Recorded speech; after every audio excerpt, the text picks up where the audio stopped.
Ladies and gentlemen, welcome to Nibley City Council meeting on the 13th of March, 6:30 p.m. Thanks for coming out.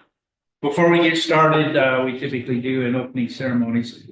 Kay Sweeten, Councilmember Sweeten was going to do the opening ceremonies, but I was just inspired. So Cheryl, I'm going to take Kay's turn and we'll rotate that. Okay, so we think sometimes legislative bodies, we think we can do more than we can actually do. Tomorrow's Pi Day, 3.14. And I'm just verifying through Wikipedia that there was a legislative body in a certain state that decided irrational numbers were too hard to deal with. So they decreed through legislation that pi would be 3.14 instead of 3.14159, and we could go on for a long time, right? So my reason for bringing this up is, well, first of all, it's Pi Day tomorrow, and we all love that. And second of all, you can't hide from physics. And so we, even as a legislative body, and even as this other legislative body mandated, sometimes math wins. So with that, I ask you to join me.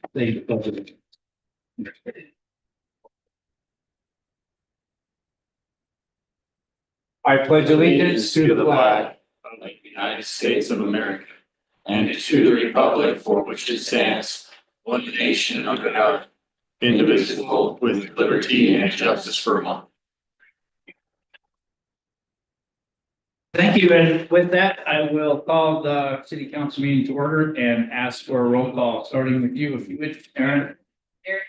We're so happy to see you. Thank you. Congratulations. Sorry. Larry Jacobson. Levi Roberts, city planner.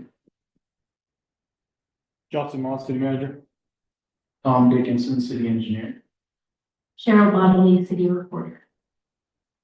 Excellent. We have some guests from Hiram. Thank you for coming. We'll introduce you when we get to that agenda item, if that's okay. Steve Eliason, our public works director.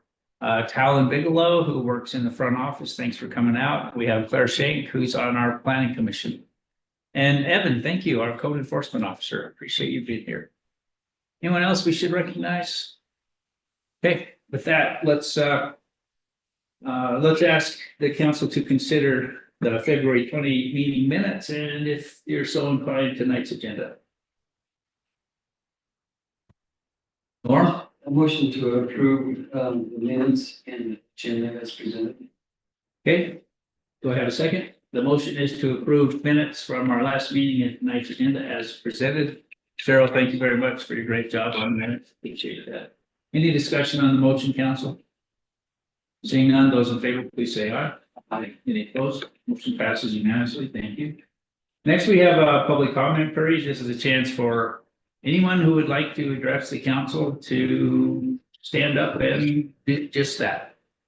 The only requirements really are is if we go long, we might impose a 3-minute limit because, as you can tell, when you came in, we have a full agenda tonight. We have to be careful about, even though we can listen to you and exchange information, we have to be careful about discussing policy because the Utah Public Meetings Act says we have to notify all of the citizens of Nibley if we're going to discuss policy. But don't let that deter you. If you have something you would like to address the council, let us know. Please come to the podium.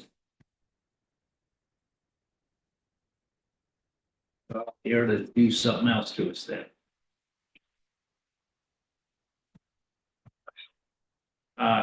Did anyone sign up? No. And you don't have to sign up. That's a formality that it's a chance to sign up so we don't forget you.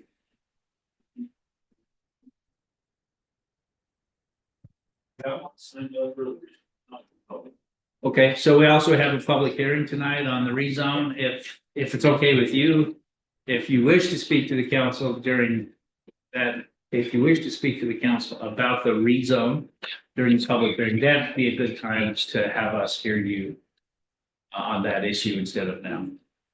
But you have to stick around for. Just feel like it's so easy. Okay. Well, Claire, with that, council, I will close the public comment period. And let's move to discussion and consideration. You can see we're not doing a planning commission report. For a reason, right? Because there was not a planning commission meeting. Yeah, and if the meeting was. All right, discussion and consideration resolution 2513.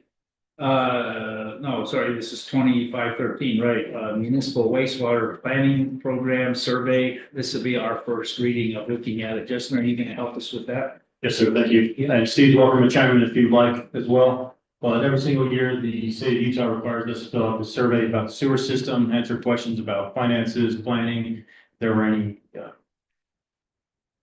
overflows, which is basically means sewer plugs. I was trying to think of a fancy word for all the sewer plugs, and we didn't have any of those or anything. So we fill out this information is to try to get municipalities to think about maybe improving different aspects of how they run the sewer system. There's no real hard penalty or any issues or problems if they find anything. But as we did the survey, we felt confident in everything we were doing and happy with the answers we were giving them. And so unless you have any questions, that's all I have. Questions for Justin? Please. I just had one, as I went through that survey, if you want to look at the average amount. So, it's at 660, is that for a whole year? That is for the year, okay. Okay. Anybody else? I'm gonna turn it to the council then. This is on our agenda for first reading, if it's so inclined. And you don't need questions answered between now and second reading. You could include in your motion to waive second. Motion to approve resolution 2513 and waive second reading. Okay. We have a motion and a second. Motions from Norm, the seconds from Garrett to approve 2513 and waive the second reading. Discussion, please. Surprised how many hookups we had. Maybe you put the number as like. Have all the issues and barriers. Thanks. Anybody else? Is there an objection to voting? Seeing no objection, let's proceed. This would be for final approval. So if you'd call the roll for us, please, Cheryl.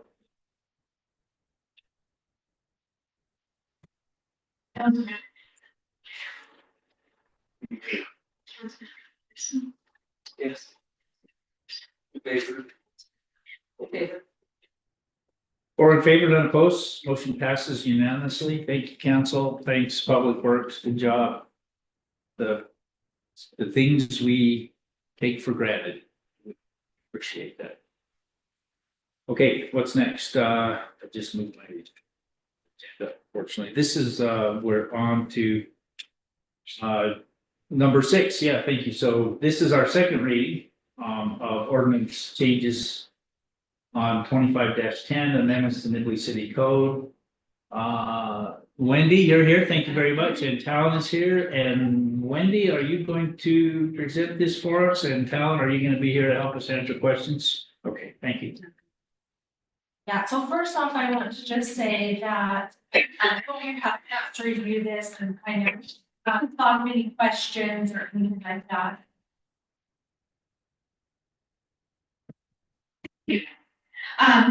So first off, I just want to briefly say that, first off, this in no way affects penalty fees.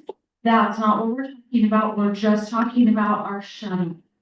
And so, this will not accrue any more penalties. The only thing that it will do is to help those residents struggling with higher balances to get their balances down more under control and more manageable. And they will in turn accrue less late fees because of this, because we do assess a 1.75 penalty for their delinquent balance, their past due balance. So, like I said, this will only help them decrease their fees. It will not, in any way make more people have late fees or less late fees, things like that. They'll just accrue less late fees. The other thing I just wanted to let you know was this week was actually a shut-off week. We had shut-offs on Tuesday. And at the beginning of the week, there were about 20 people who were on the shut-off list with delinquent balances that exceeded that 70 days that is in our current code. And we did get payment for all of those accounts. We actually did not shut anyone off, but they are paying balances that are clear back from December, which in turn our December bill is for November's usage. So in March, they just paid for their November usage. That's just carrying a lot of extra, fees associated with that because they're carrying over such a large balance. So the thing we're trying to do is to lessen that shut off period so that we are collecting those past due balances, because I would say probably 90 to 90% of the residents that paid this month only paid their 1 month of past due balance to keep them off the shut off list. So next month they come around and they still have the same, shut off periods. They're just paying that one time. And so this really is for their benefit, to help them to be able to slowly pay, a little bit more each month to get out of such a big deal. So, I think that's all I wanted to present, but I just want to know what questions you have about this. I'd be happy to answer any questions. Like I said, it's just for the benefit of the residents so that they're not feeling overwhelmed with these large past due balances. And, we can get paid in a timely manner. They've used the service over 3 months ago. We should not have to wait 3 months to receive our payment for services used that long ago. So, yeah, what questions do you have? We'd be happy to answer them. So by shortening the time, you're gonna add 2 months of payment they have to do to be shut off to do the current. It would just be 1 month.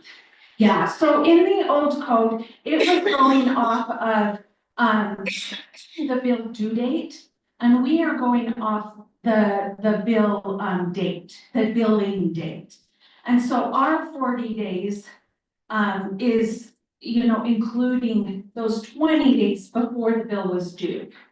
And so it really is only one payment that they would have to get caught up on. So they can still be behind 2 payments, but yeah, so, and we are proposing to give them 3 months to get caught up. We figure that's around 30 to 35 to, $35 extra a month to be able to get out, pay that 1 month's worth of delinquent balance.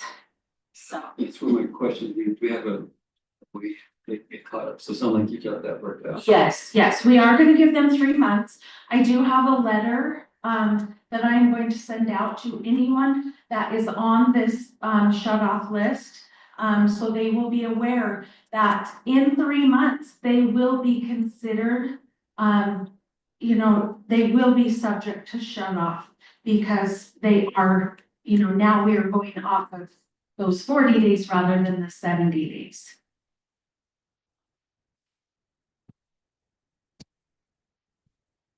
People that are struggling, do they have government programs to help on some of these? Unfortunately not with water. There's the heat program and, things like that to help pay for electricity. But Bragg used to help with water and they have discontinued that service. So unfortunately not, but we do have flyers in our office that encourage them to get on these other programs so that they can pay for their water and sewer and heat garbage and things like that. Yeah. What else? I appreciate the extra research. It wasn't research, the summary that you all provided, Talon. Thank you very much. Yeah. these things. We have done when the snow comes out, 40 days from that point will be our shut off day. Because right now our shut off day is every second Tuesday of the month. And that, which makes it so they're past due even farther than 70 days sometimes. This will take into account 40 days exactly, and then we do allow for like the weekends and holidays where we do not shut off. So that example that I had in the packet shows you when the bill date is, and then when the due date is, in turn, when the due date is always on the 20th, and then when the shut off date would be, and then if we needed to adjust it due to a weekend or a holiday, it's on the far right. So I don't, if you've had a chance to look over this just explains exactly when our bills are, generated, when they're due, and then when the shut off would be. So in the past, that third column, column C, would have been a month later. So normally it would have been February, or it would have been March, would have been their delay, not their delay, but their shut off date. But now we're just backing it up to February, basically. So it's just a month earlier than it is now. After seeing this, does anyone have any other questions about what we're trying to do here? Yeah, like I said, it really is for the residents. We're trying to help them to not carry such big balances, be by these balances. They should pay their bill in a timely manner and try to help them with that. There are some utilities that through Bragg, for example, the heat program, talked about this last week. Yeah. So if they were to We haven't- heat, that would in turn help them to be able to pay their water. Right, but we haven't identified since last time any sort of help from on a need basis that somebody could. Yeah, I am not aware of any for these specific utilities. And to me, that kind of makes sense. Yeah. And we are always flexible. We are going to shut people up. If they need a little bit of extra time, I'm really trying myself in calling people, working with people, they get a few extra days if they just cannot do it. And we have very few shut-offs because of it. And we just want to help them to be responsible and to pay for their bills, so. How many shut-offs a year do you? I would say on average, no more than, let's see, we really only do 2 to 3 a month, if that. Like I said, this month we had 0. We had everybody who had either paid, and we have 4 people with this to pay. 2 of them have since paid, and 1 more is paying at the beginning of next week. So 0 really, and so about 25 to 30 a year, if that. So I am concerned that this will make more people That's my. subject to shutting. It's your crystal ball, well, not right, because I don't know if that's correct, but in your crystal ball, what do you think? Yeah, you are maybe. They'll have shut off. I think in turn they can catch up as well, and they will be, able to eventually at least pay that minimum that is due to keep the shut off list. Yeah, and So- I'm not asking about being on the path to shut off, I'm asking about actual go turn the valve, step out the vents.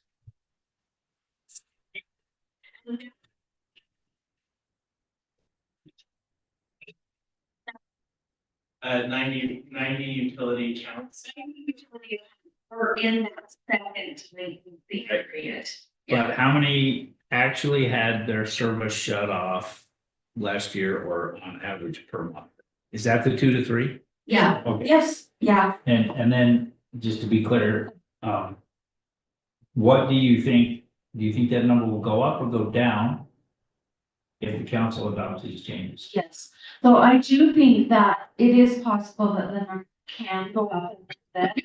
But like I said, I do everything in my power to not shut people.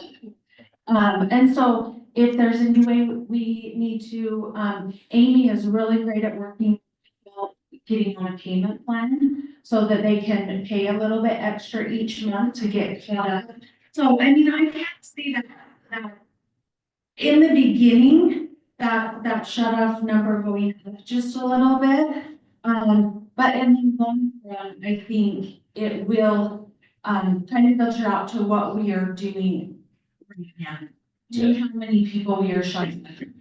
And if we help people understand the importance of staying current, might be, my crystal ball's not any better than anybody else's, it might be that people are able to take action sooner Yes. than get so far behind. Stay on this, yeah.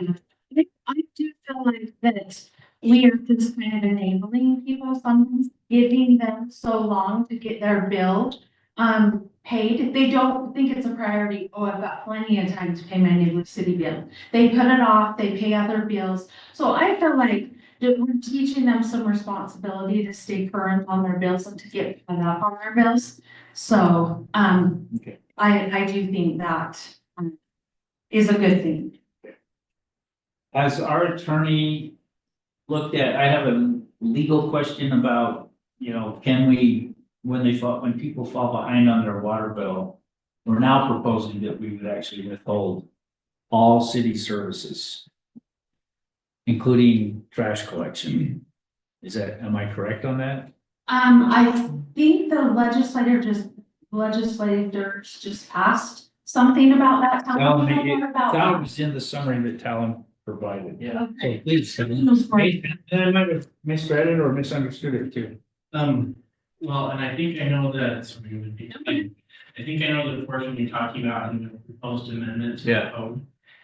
We have a number of newer developments in Nibley, specifically townhomes and condominiums where there's one water meter per shared building. This amendment to the code would then allow Nibley city staff to contact Waste Management to cease only the trash and recycling services where we can't turn off water for an entire building of residents. So that's just allowing Nibley city staff to take another utility to proceed. Perfect. So did those residents, patrons, I'm not sure how an HOA or whatever the management company, if they actually receive their own water bill, if there's only one water meter for a whole number of units, do they receive an individual water bill? Do we know, or do they pay that to their HOA? Yes. Oh, sorry. They, each individual town does receive their own water bill. Each unit Each unit. owned by a individual. Yes, each unit is its own address. It has its own water bill, but they are only paying a $15.15 base fee. Okay. That is it. So then we have one water meter that is on a separate account that the HOA manages. Yeah. And that account is given however many units are hooked up to that account. It is given 5,000 gallons for each one of those units. And then once they go above that threshold, they are charged for water usage. Yep. Okay, So, thank you. yeah. Right. So we just have no leverage with these townhomes. And so we just wanted to include that if they are delinquent, they are not paying their bill, we can suspend garbage service to try to collect our utilities. Thank you. Mhm.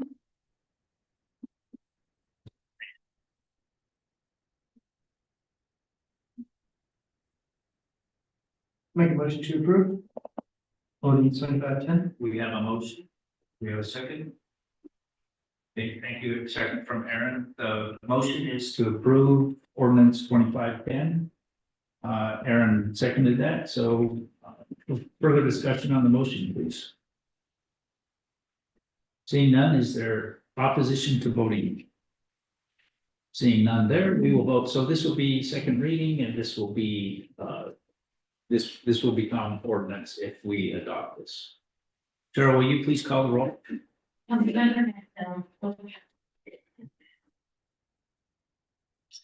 Okay. In favor. Thank you. 4 in favor, none opposed, motion passes. Thank you. Thanks a ton. Okay, next, let's go to an amendment to the interlocal agreement for dispatch services. This is the second time we continued this from our last meeting, and I think, Justin, there was some additional information available in terms of, it's. Oh, yeah, sorry. Yeah, you sent some additional information out. Yeah, sorry, I did that off there. So, yeah, Nathan requested old original agreement, and when we got digging into it, it really started with just resolution, then it went to an actual agreement, and this is an amendment to that agreement. So I don't know if you have any questions about those, but. So I actually learned some because of the delay, and I don't mind talking about it in open session. I mean, one of the things that I probably couldn't respond to very well last meeting was, well, what if we don't pay it? Right? This is kind of a funny deal because Logan City is providing this service and they actually don't have to. And if Logan City decides not to provide this service, it will fall to the county to provide this service. And to me, it sounded like what the Logan City Finance Director explained through Nathan's request for additional information is, this is a little bit of a house of cards. And if one city pulls out, that could very well trigger the event that moves it from Logan City to the county. Now, having said that, and looking at their numbers and the increase that they're asking for, the service that they provide, the volume of calls that they provide, I believe we are getting a very equitable service from Logan City. And there would be a tough transition period to move it away from Logan, I think, at this point into the county. So I probably have a bigger concern based on recent history that Logan would say, we don't want to do this anymore. And so I'm inclined to not encourage Logan to say that. That's my own opinion. So, it's yours.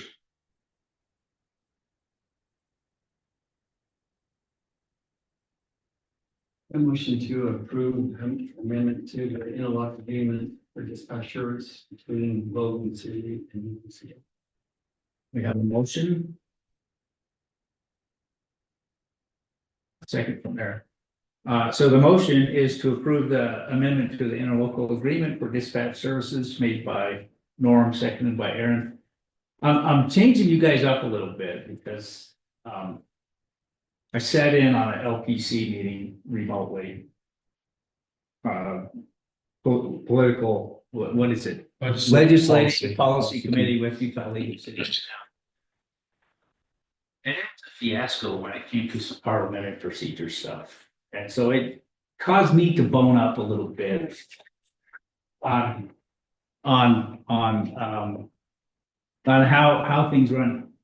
And actually people have this, I won't get too far off tangent here, but people have this kind of goofy idea about a friendly amendment. And we've talked about how an amendment, once it's made and seconded, then it's no longer belongs to the person who made the motion or seconded the motion. It goes to the body and they can amend it any way they want. They don't have to ask for a friendly amendment. Now, there is something called a friendly amendment, but there's a very, very limited period of time that a friendly amendment can be negotiated with the person who made the amendment. And that is between the motion occurring and the chair stating the motion. After that, there's no such thing as a friendly amendment, even if you're trying to be friendly. So I guess by that definition, every amendment, except that short period of time. When you're trying to help the motioner make a better motion. But once the chair states the motion and it's after the second, then the friendly amendment period stops. And we've never had problems with friendly amendments anyway. So are you suggesting? No, I'm just telling you that. Everyone looked at me like, why isn't he saying what the motion was before there was a second? Now, if you didn't hear the motion, say, I didn't hear the motion, I'm not sure if I can second it, and then I can I can state the motion without a second. We good on that? Okay. Thanks for being friendly. No? So with that detour, I think we have a motion and a second to adopt the interlocal agreement. Is there an objection to vote? Seeing none? Cheryl, let's call the roll.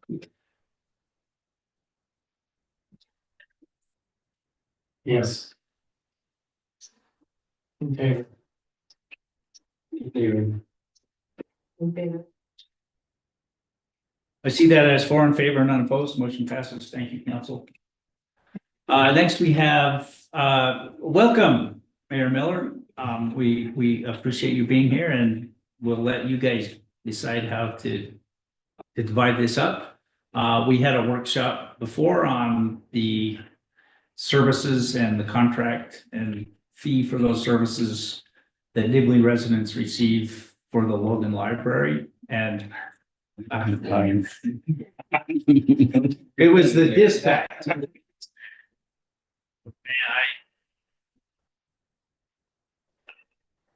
strike that. Justin, do you have anything to add? And how about if we give Justin a chance and Stephanie will welcome you? I'm just here to answer any questions. Yeah, so the only addition to what was brought up at the workshop was an email from Emily, or the librarian, about the list that was. I was trying to do some research on that, dig that out. Unfortunately, Amy is on vacation in Hawaii. I was able to find an old list. Wasn't quite what I thought. We were looking for what you were asking for. So really, I wasn't able to verify any of that or be able to really audit any of that stuff. So I don't really have much more to talk about or propose.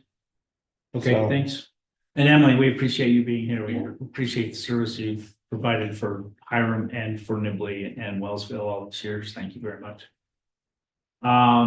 We can just go to council questions if you That's- prefer, or we'll That's let, great. okay. Council, I'll turn it to you. So, it's up for vote tonight if you're so inclined, and timeliness is important here. Since we have the end of the fiscal year and you guys need to write a budget, so.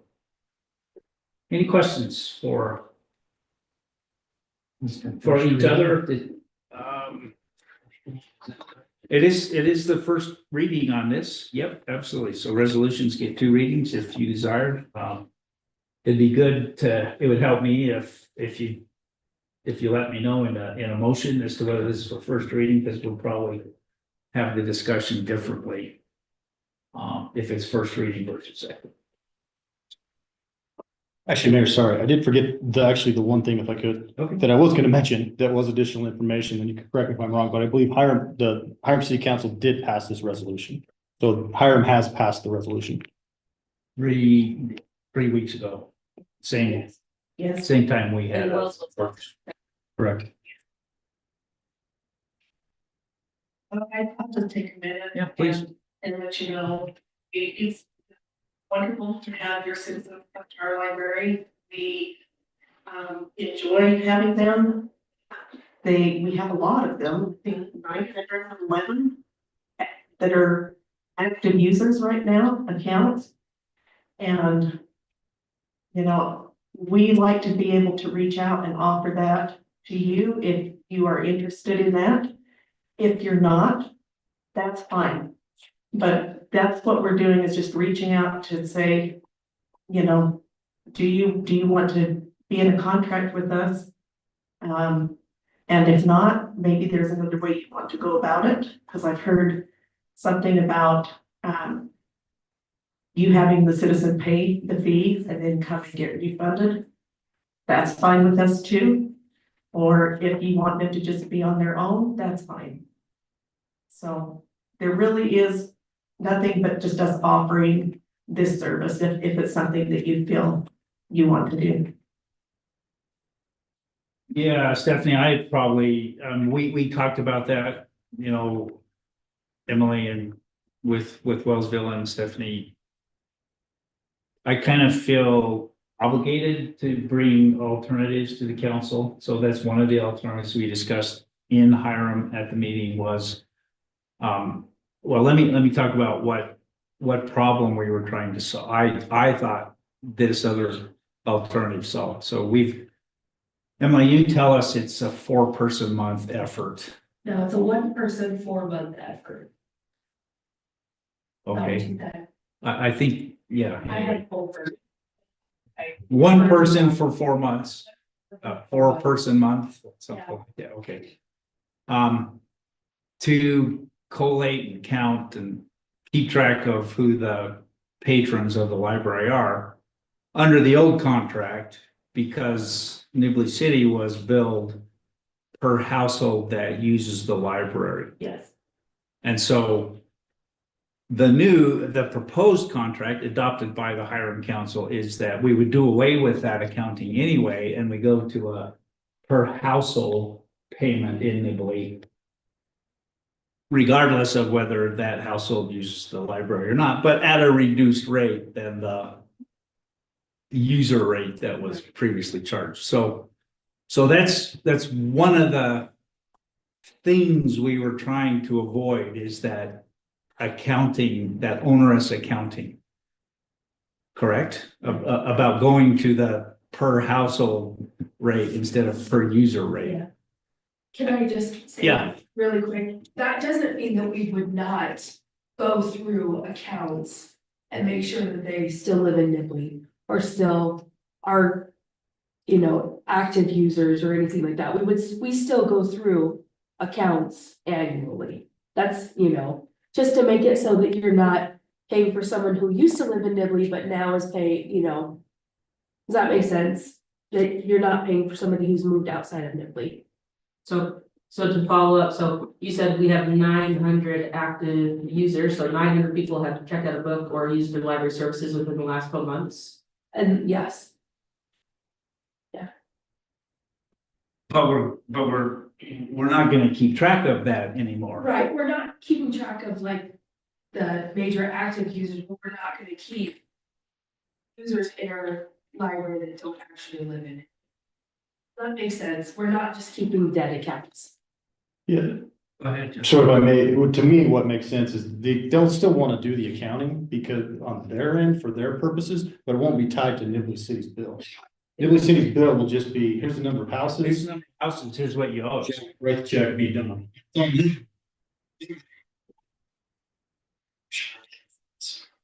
For people who are outside of Nibley, then they need to do their own accounting for that.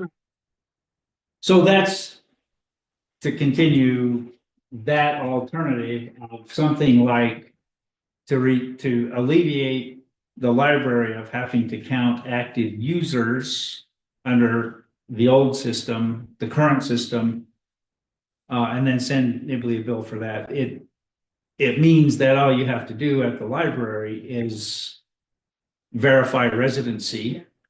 And if they're a resident of Hiram, then they use the library. And if they're not a resident of Hiram, say it's 70, you just ask for $75. Now, I don't want to abandon library patrons that live in Nibley, and so the fix for that is the library user, then Nibley City, the council will decide, would reimburse the patron that paid for the non-resident access to the library, go directly from Hiram to Nibley City offices and say, I want, here's my receipt. And so I'm requesting reimbursement. So we're still paying on a per user basis, but we relieve you of the accounting.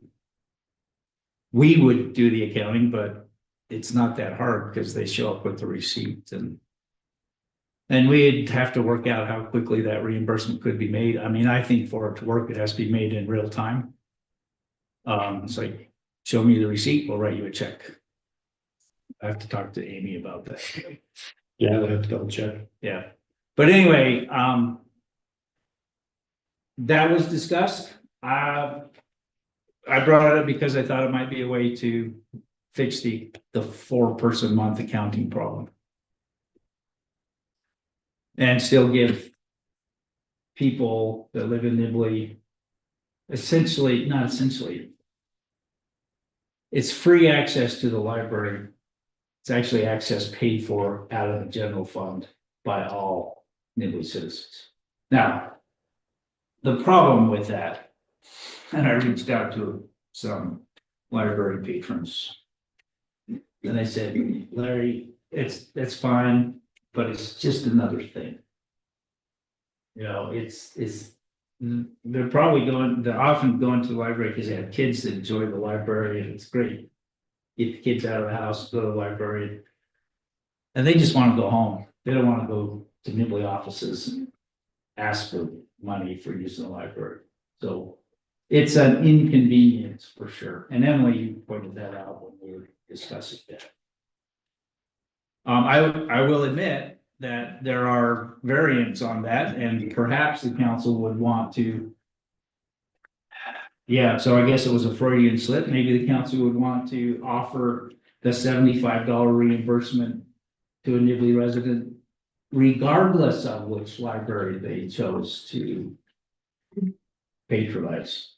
So, for example, the Logan Library, if they felt they got enough out of the Logan Library card to chip, I think it's $165 a year for a non-resident household. Logan Library card, so 65 minus 165 minus 75, that'd be the part they would have to contribute from their own personal money to use the Logan Library. Anyway, it's an alternative. Now, you mentioned that one of the reasons we want to go to a per household instead of per user agreement is to simplify the accounting, but then I read the proposed agreement, item 11 says Hiram shall prepare and maintain records suitable for Nibley to tell us who the Nibley patrons are. Okay. How is that different then? It's a simple report that we can run that I did that today when they asked me for a Nibley list, and I had my staff member run a Nibley report and we emailed it off to her. Those are as a raw report without going through every single account. It's a raw report of who is a Nibley resident. So I mean, to me, those sound like the same thing. It's just that one we're paying the bill and one that doesn't affect the bill. I mean, it's still a report of. It's still a report, but it's not a report thoroughly gone through to make sure that we're billing you the accurate number of active patron users. So it'd be less labor intensive and less accurate than the report we received. Yeah, if you just ask for a report, I could run you one right now. But that report won't tell But us. it won't be as accurate as the one that we go through starting in January.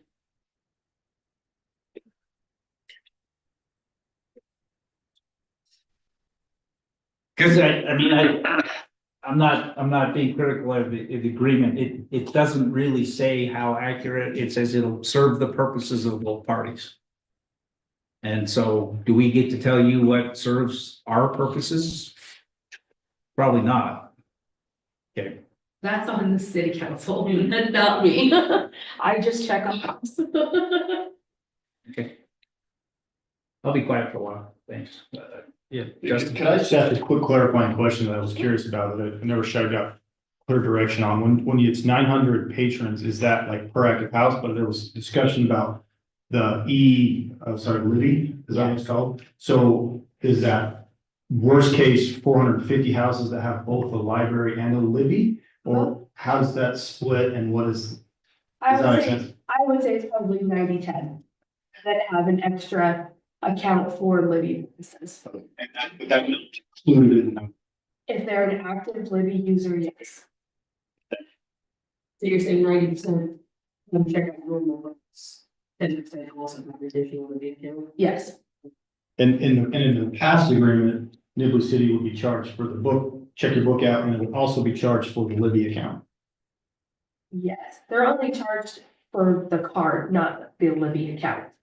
They're charged for the account, the physical card that they have. So when you have a Libby account, you have to have a physical card. Because it's attached, it's, if you have a household account, the spouse can come in and get an additional card. So an additional account for Libby purposes only. Was Nibley charged an additional? Right. Was that another user? Yes, that's another user. Yes, Okay, so theoretically, so one house could have multiple user charges. if they have a young family, they would have two. If they have, you know, adult children living with them and they can come in and get their own library card, then it would be more than that.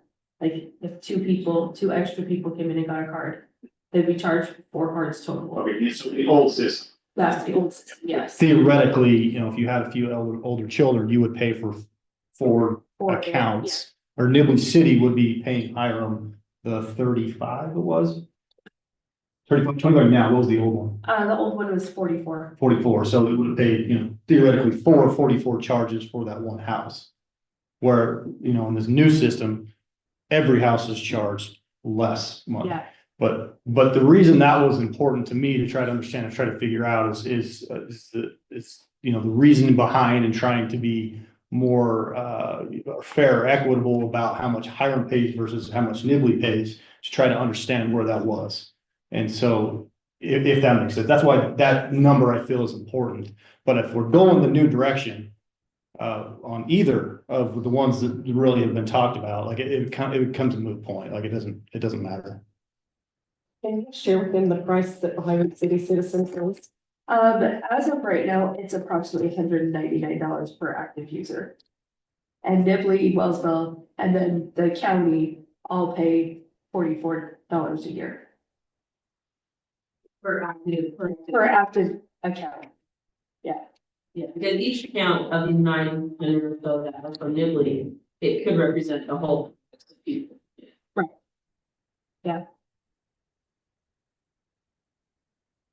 Yeah, and I mean, that's very good information to have. I can see why a citizen council would say, well, that's not fair.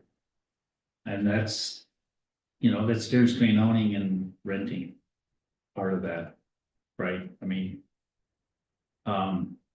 you're building and buying and owning an asset. The library. Yeah. That is, Well, and, you know, because of the amount of users, we have double the story times. There's a lot more coming to activities. We've had to hire more help. And so that's where some of this cost is coming into. But honestly, it's up to you what you want to do. We're just willing to let you use the library if you would like to, but if it's not something you want to go with, no offense, we're good. So you just have to decide what's best. If there's any other questions that we can answer for you, we're happy to. Yeah, so looking over your proposed budget and expenses, where do you feel like your biggest pain point is on your finances? Is it like you don't have enough materials, or is it you don't have enough staff to cover all your needs, or? So right now, it's the cost per book. And the ebooks and audiobooks, everything has increased in price. You know, last year we paid $7, and this year it's $32. And with ebooks and audiobooks, which is where we see the trend's going more. You're looking at $75 for a 12-month usage of one ebook. And it can skyrocket from there. I personally refuse to purchase ones that are over $100 because I cannot afford it in my budget. Last month, I purchased, I think, 10 ebooks and e-audiobooks combined, and I spent almost $1,000. So the cost of everything is expensive. Now, that is not just, that's publishers. Publishers are trying to play the game. But but we have to play their game, and that's what it costs. So that's where the need is coming from as well.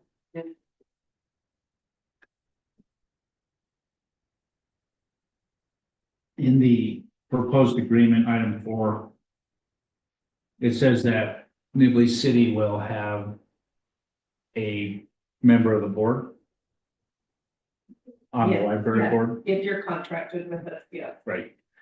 And that it will be a choice made by Nibley City Yes. for that board member.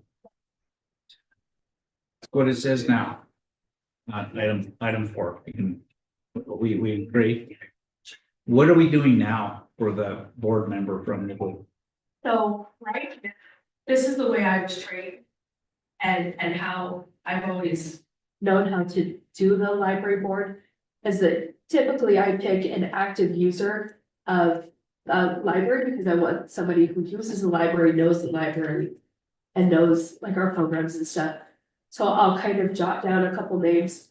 I take it to my library board and they will give me additional names or, they'll agree with my decision or whatever. And then our city council member will reach out to that individual and extend them an invitation to serve on our board.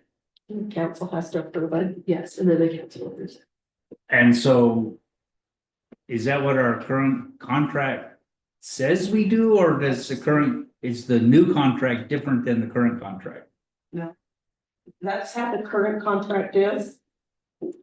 I don't know that we've changed the resolution I yet, don't know, but we talked that that's what we wanted to do going forward. I don't think it's a resolution that we have to change, I think it's just our library board bylaws that we would change. This is in the contract now. Item 4 in the contract. I mean, it guarantees Nibley City their choice, the council's choice of who would serve on the board. And I mean, we just need a voice because we need to keep in touch with you. And I think you probably want to keep in touch with us. And if there's been a way for us to do better, I think it's that we can communicate better. That's just blanket, the way things work. And I'm not throwing any Nibley representative under the bus that's on your board at all. Thank you. Thank them for their service. And I really, I do like the idea that this council decides who should be in the conversation at the board level. So You do have to keep in mind that my library board is not a voting board, they are an advisory board. So they don't they don't make decisions in policy or hiring or anything like that. They do have a voice, they can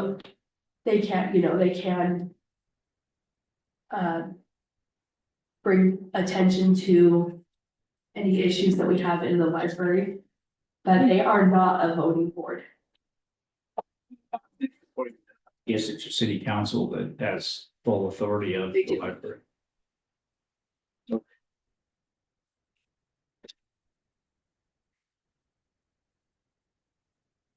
Anything else? Nate? Huge gap there, like you said, I understand what has came up and it's.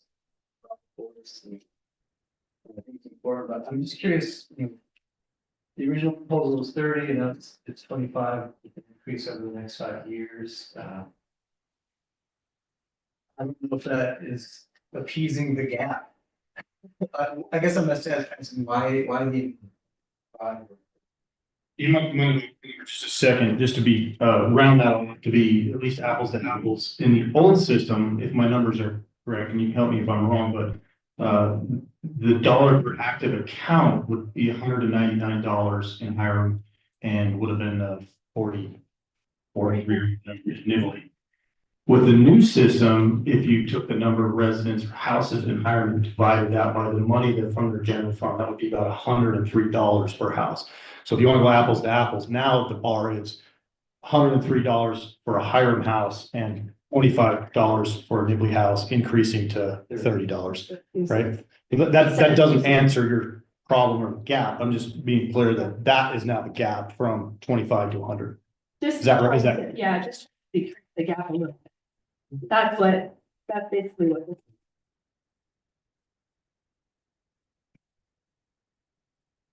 That answer your question? Yeah, I guess the second question is, reading all this and looking at the packet, right, this. For our budget impacts, essentially over the next 5 years would double the amount we're currently budgeting. For the library. Yeah. Because now we're charging just all households in Nibley rather than. Not now, that's the proposal. The proposed tax. Yeah, so that would be, if I may, about a 3.5% growth in the number of houses plus the dollar raise.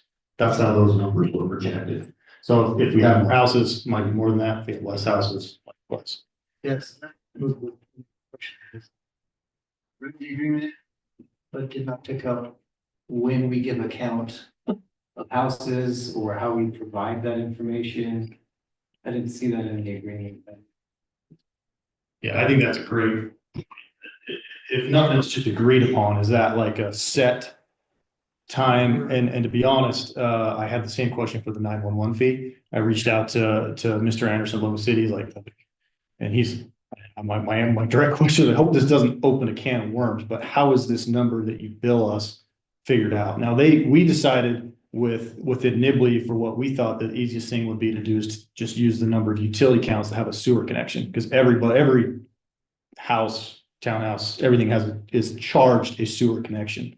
So we went that route. Logan has a GIS they can pull their stuff off of. So I'd like to go learn what that is, but I'm getting rambly now. But they were talking about maybe doing it 4 times a year. Because we pay 911 monthly.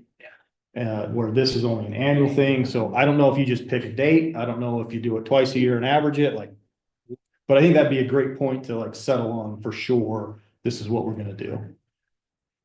So that's a fair point, fair question. Yeah, so that would be. It's to hammer out a couple of things. I think the library is great. I've used it.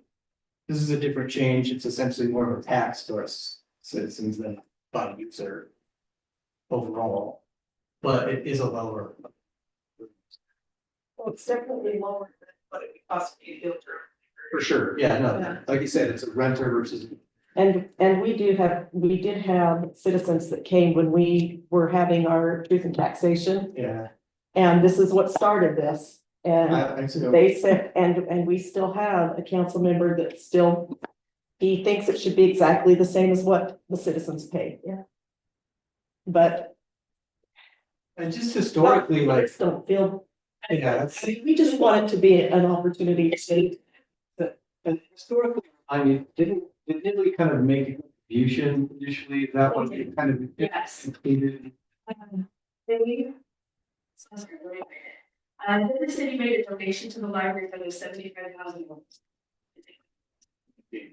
Yeah, So that's why we're meeting. so that was 18 years ago. Just for everybody. And we did talk in the proposal that I gave to Hiram City. We talked about how we would come up to the numbers.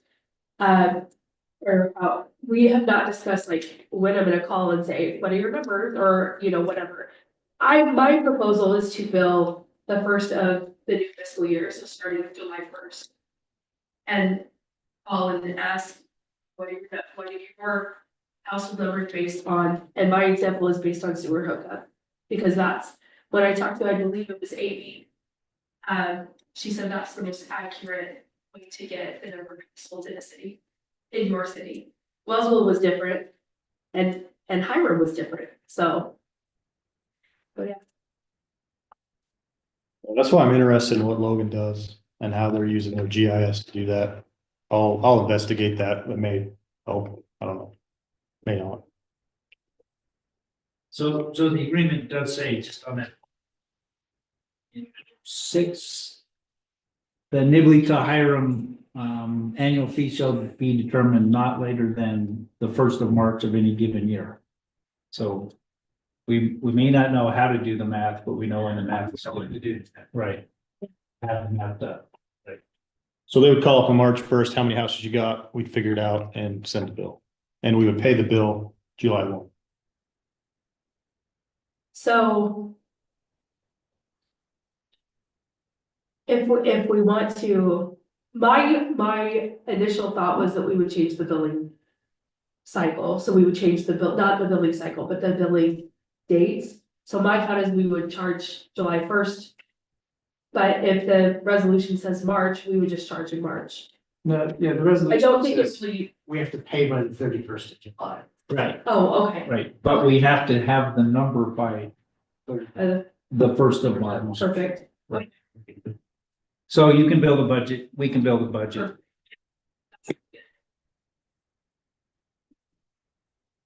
It sounds like you've got some things to think about. We're gonna wait and see what the motion is. The council may be ready to move on this and the council may not. It's been a great discussion. Thank you for coming. Thank you for sharing that information. Council, thank you for it. And now we'll see what the council wants to do. Based on a motion. If you're ready for a vote. And we can continue discussing after the motion. He's got a motion. Yeah, I'll make a motion to approve for first reading. Okay. No, I'll second. Okay, we have a motion from Nathan and a second from Norm to approve for first reading. So what that means in our parlance is that we will try to say what we're gonna do between now and the second reading. If there's more information to be provided, Nathan, you mentioned maybe some guidelines on, and maybe Justin answered it, maybe not, I don't know, but what would you like to see between now and then? Yeah, so open to discussion, it feels like we just need to decide if we would like for future councils and city staff, et cetera, and even hire to have a better understanding of how houses are counted. That would be one suggestion that staff work on and propose. I know Hiram's already adopted this, and so they may have to consider that as well. I think it'd be good to have in there. I like lots of things in legal documents, but if it's an agreement and we just figure it out each year, that's what I think, but I think that would be the thing. I suggest we don't go to, what do you call it when two houses pass two different versions of bills? There's a word for that. Let's not send. I suggest we not send this back to council. I think that, I hope we could, between staffs, we can say, and, you know, and say, yeah, here's how we're gonna count the houses. That sounds right. You okay with that, Justin? Right. Yes, please. When Wellsville approved theirs, they did decide to do sewer hookups because it's a more accurate account. They did at first initially gave me water hookups. And then I think it's Mayor Bodley said, I have 2 water hookups. I'm not paying twice. So they said that sewer hookups, because everyone in Wellsville are now on, everyone in the city limits are having the sewer, that is more accurate. That's what they are going by. But you resolved that without it being part of the contract. We did.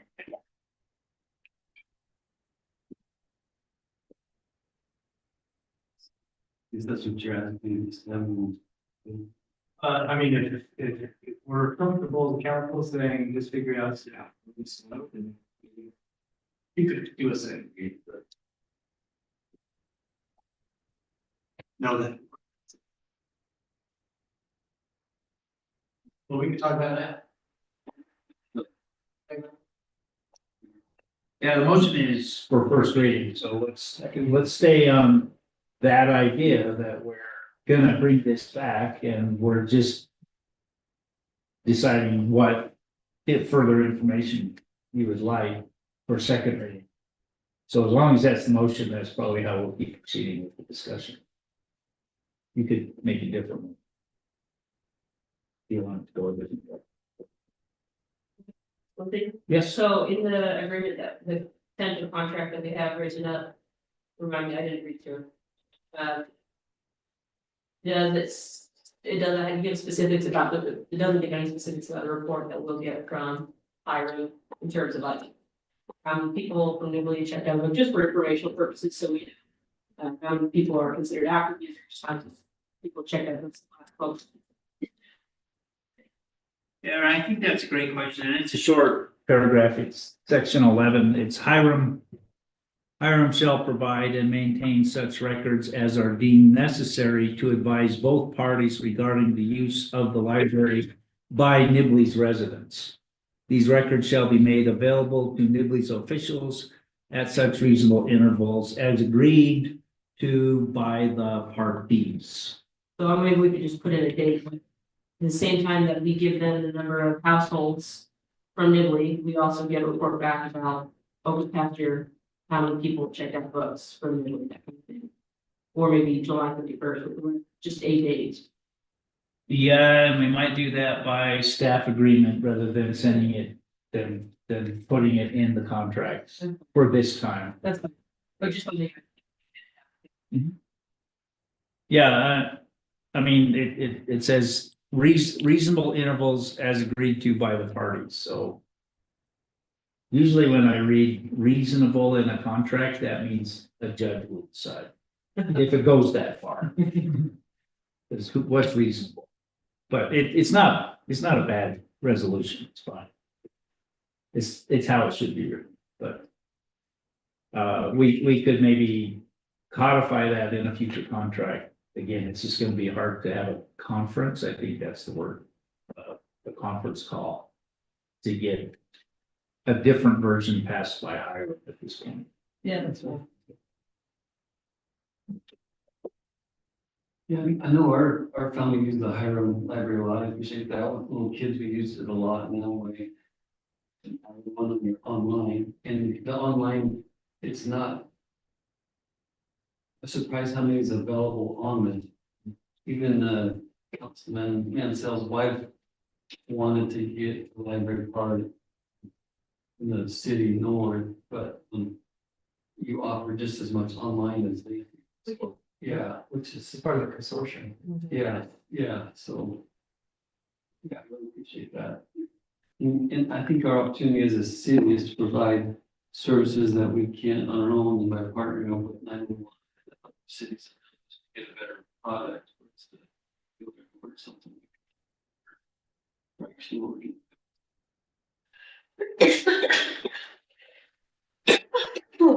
And speaking to that, when we were having that discussion. We need to do a better job of educating people. On what they want. Remember our community, you just gotta hire them. It's like, really? You didn't even know, I don't use the library.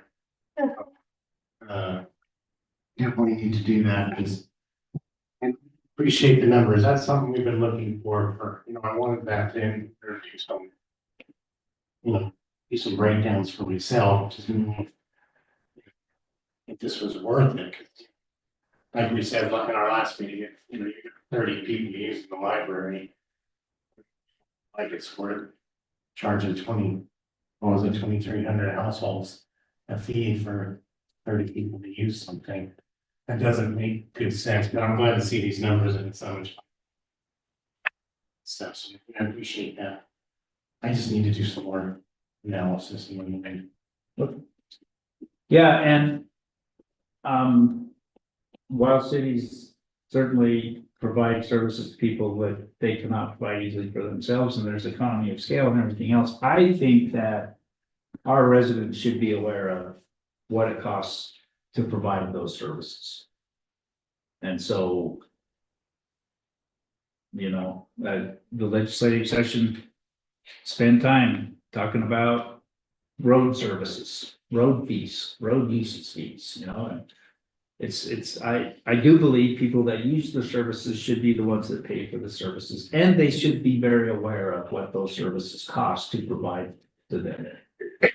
So however this goes, I think we could do some outreach to our citizens. We might flood your doors with, you know what? Everybody's paying to use the library. You better get down there and use it.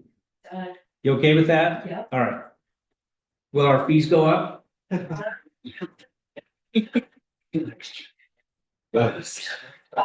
One year. No, it's good for, according to this contract, it can't be changed by either party, but this is a 5-year contract. You can get out of it 6 months prior to, right? And I think we're 1 month now. If I may, on those lines, just quick math. The average house in Nibley pays is gonna pay, if I'm doing math right on the fly here, about $400 to $500 in property tax. $25 of that's gonna be about 5%. Yeah. So average house, about 5% to go to the library. Yeah, and we have other sources of revenue besides property tax, right? Just trying to give you a feel per house. Okay, Just one more question for, please. so in regards to this number, it sounds like you could very easily provide at least the amount of active Nibley accounts. I think it's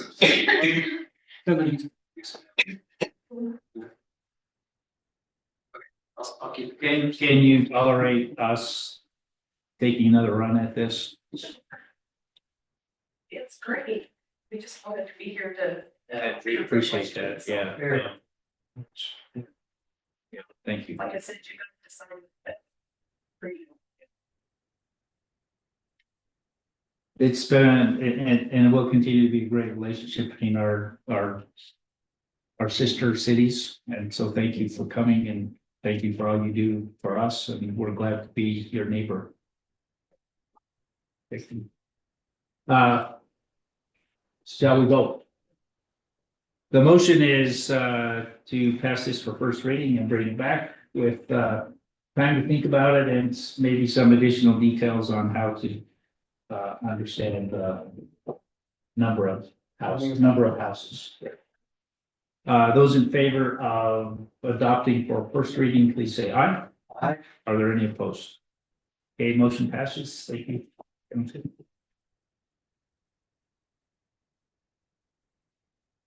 I guess they knew.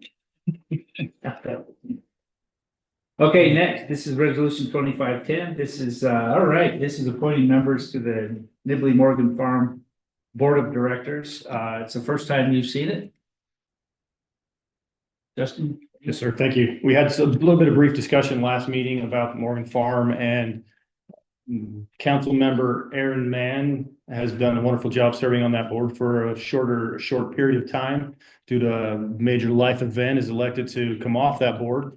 And so there needed to be a replacement. There was some discussion with the board about how to do that. They had some ideas that they wanted to do with maybe getting someone that was professional in the equestrian world and grant writing, if I remember right. Help me out here if I'm saying this wrong. And potentially maybe even adding a board member from to try to get a county council kind of county representative on the board. And so as mayor and I discussed that, looked at that, talked about that, looked at the bylaws. There was some question last meeting about what the bylaws actually said. We reread the bylaws, and we feel that right now the strict interpretation of the bylaws would be that we need to replace Councilmember Mann with a member on the Morgan Farm board with someone from this council.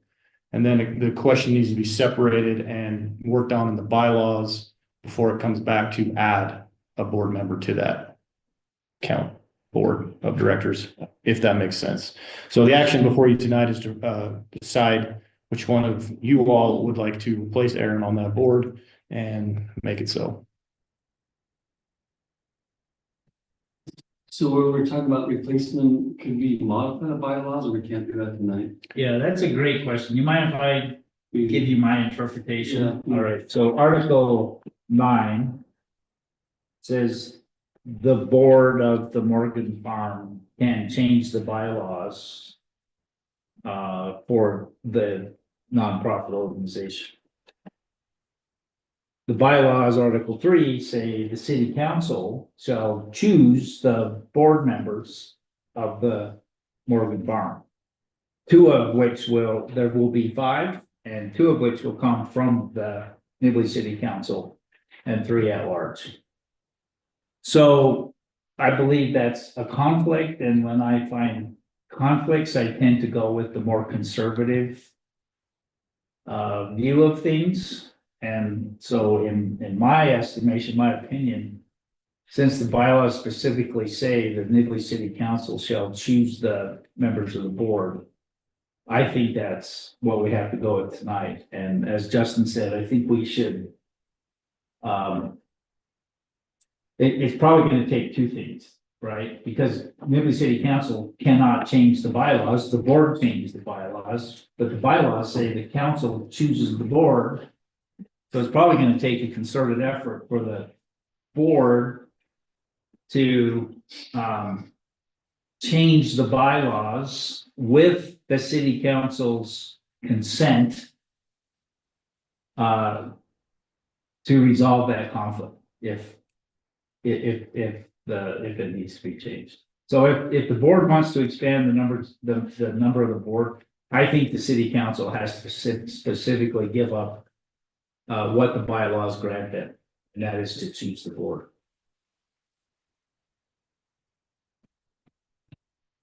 Sorry? Yeah. Sorry, maybe I should have mentioned this prior. I did speak with Roxy and explained all of that, and she explained why they were hoping to add with this, forget her name, sorry, but it was with grant writing. And one thing I offered was, well, potentially we budget money every year, and it was city budget for grant writing. We also budget for farm. We could take some of that grant writing, put it in the farm budget and just pay somebody to work on those grants for Morgan Farm, as opposed to put them as an option. And she was okay with that, and she understood the procedural steps that needed to happen to make all that work out. So to be If clear, that this person will write grants for free if they're on the board. Yeah. If they're not on the board, we have to pay them. right, that's what was expressed, and so it was just one solution to keep that person engaged. And she didn't say, yes, let's do that. She said, that's an idea. She said it's okay, so. Change to the bylaws of the council tonight. So we have advertised a resolution changing Aaron out and another board member in, and the way Joe Yellowstone, our attorney, has the way he's explained things to me is once you advertise that you're gonna do something like change membership, for example, we didn't talk about this specific case. You're gonna change membership on the board, you can do whatever you want to change membership of the board. That's my interpretation of how Joe Yellowhorse has coached me on things in the past. I said, yeah, but we didn't advertise that we were gonna do that. He said, yeah, but you advertised you're gonna mess around with this, so you can mess around with it however the council wants to. Let that sink in. Nathan? I disagree. Okay, that's fine. Article 10, it says amendments to the bylaws specifically says that it requires a 3/4 majority of the board to make changes. That's very clear. So any changes that the board wants to make to their bylaws, they have the ability to do. We just need to get rid of the thing that says that we will appoint 2 members to section 2, or section 2, which I thought we got rid of. So that would be my proposal, is that we put someone in for Aaron's place. Because we have to. Or we send this back to the board and say, change your own bylaws. And get rid of it. Even though it specifically says the city council will choose members of the board. Because they would choose 2 members. All the board has to do is go back and have a 3/4 majority say that they don't want the city council picking 2 members anymore. And they can just pick their own board members. I'm gonna have to pull that up. Yeah, it's Article 3, Section 2, where it talks about. Yeah, I had all these open at one point. Look at that. But it's okay. Cause they can fix it however they want. It's Norman. Yeah.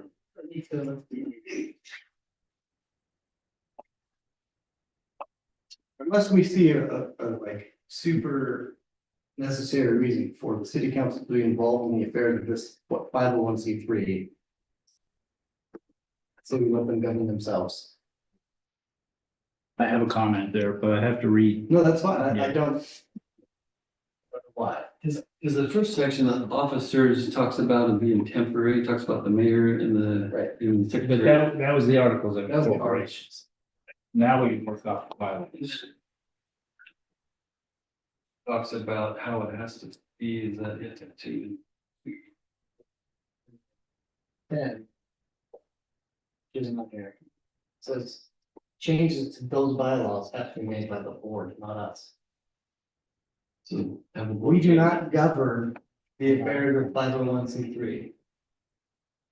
You do, with your fellow board members, but we can't make changes with it by What's the item number in the box on? 9. Yeah, I got the articles. Can you read? I think the bylaws are the same document. Yeah. I just closed it.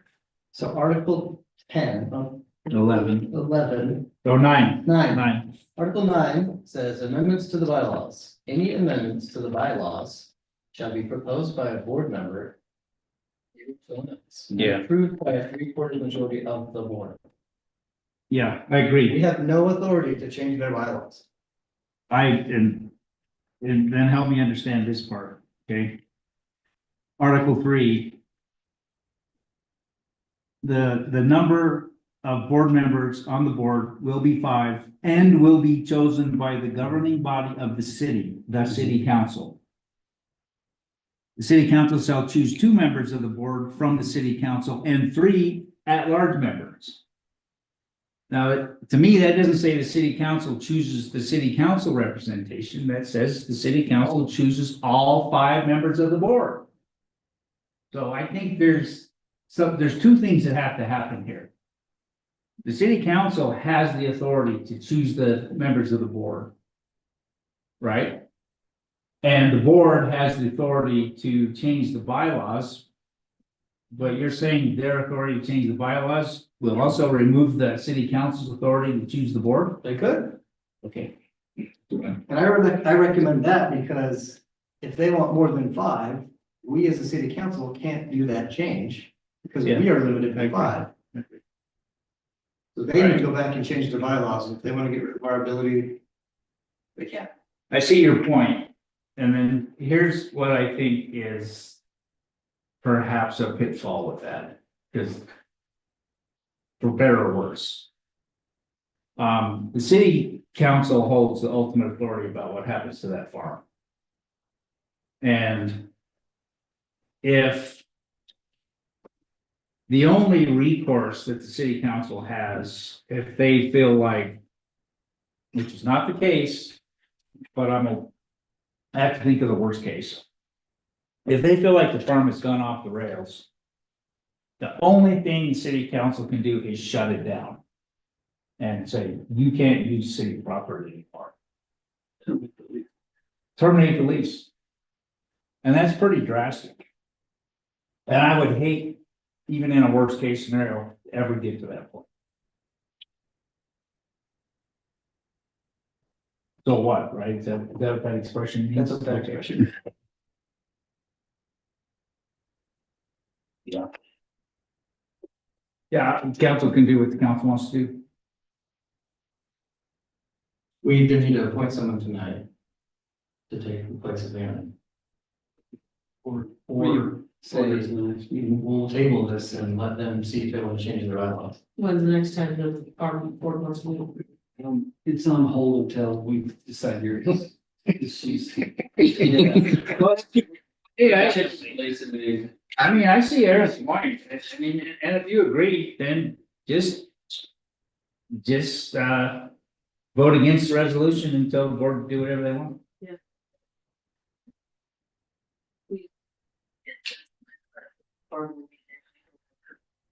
They should change the bylaw. And then we can come back to report to the member on the council. Say, by the way, this is what took place. You may not. It's not- To me, you are literally giving away the farm.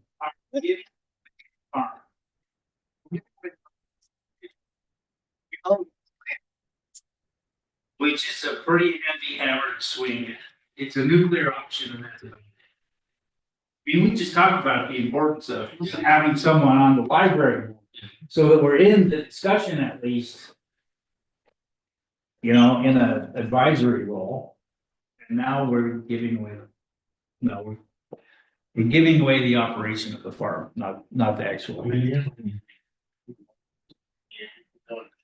See the action is coming. Changes. Happy to help if I need to help. I might make it worse though.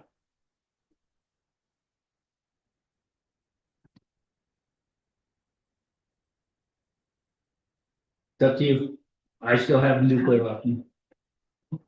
That's how we want to do it. I'll do it. Or wait, I'll keep that option in my pocket. All right, I'll make a motion to approve resolution 2510 and put myself in the blank spot for first reading. So we can move to discussion. And we have a second. So the motion is to approve 2510 for first reading, which would replace Aaron on the board with Nathan. And why would you want first reading? I just wanted to start discussion. Oh. In case you guys wanted, that's it. What is that then?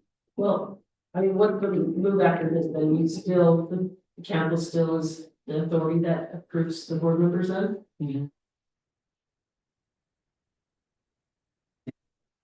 Five. City council gets to decide what we're limited to 5, so if they want more members, we have to, the board has to take out what. Change the 5. So if they change the bylaw and say, okay, well, now there's 6 board members, the council still has the authority? They could leave that in. But Up they to that could, board. but they could also get rid of. So the idea of leaving 2 council members is just that we have a stronger voice as a council on the farm board. It's just what we. I mean. Well, I assume that's the. That was my motivation for leaving.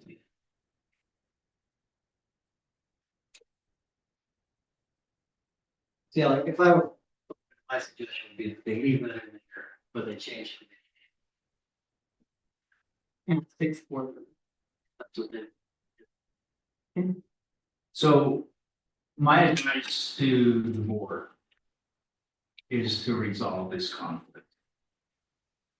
And like Article 9 could be changed to say the board has the authority to change the bylaws, except they may not change the part of the bylaws that says the city council chooses the board without the city council's approval or adoption of a resolution or something. Yeah, there's lots of alternatives. You could also just have ex officio members and so.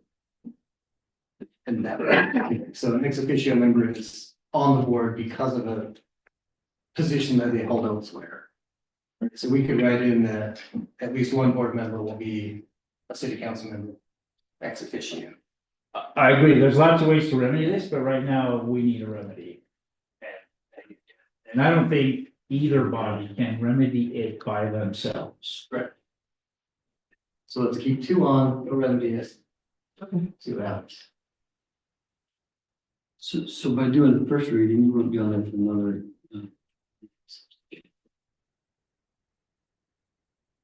Yeah, I think the farm board would like to get some new people on there, just to get things moving as quickly as possible for the coming summer farming season. I'd make a friendly suggestion. No.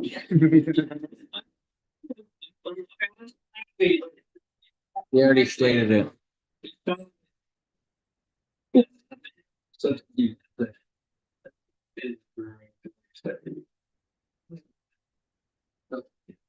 Either way, You can do, it. We haven't done it before. I've heard them in. I made a friendly. Substitution. Is there a second on the motion to amend? To waive first reading. Wait, So you just, you waive second. Okay, so now we'll discuss the amendment. Do you want to waive second reading?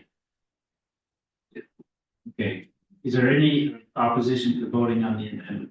Seeing none, those in favor of amending the motion to say waive second reading, please say aye. Aye. Are there any opposed? Okay, the motion before you now is to adopt with the amendment to waive second reading. Discussion? Seeing none.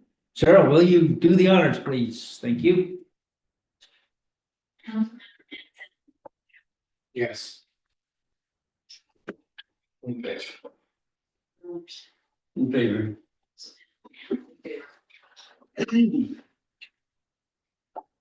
It seems like 4 roll callees is a lot shorter than 5.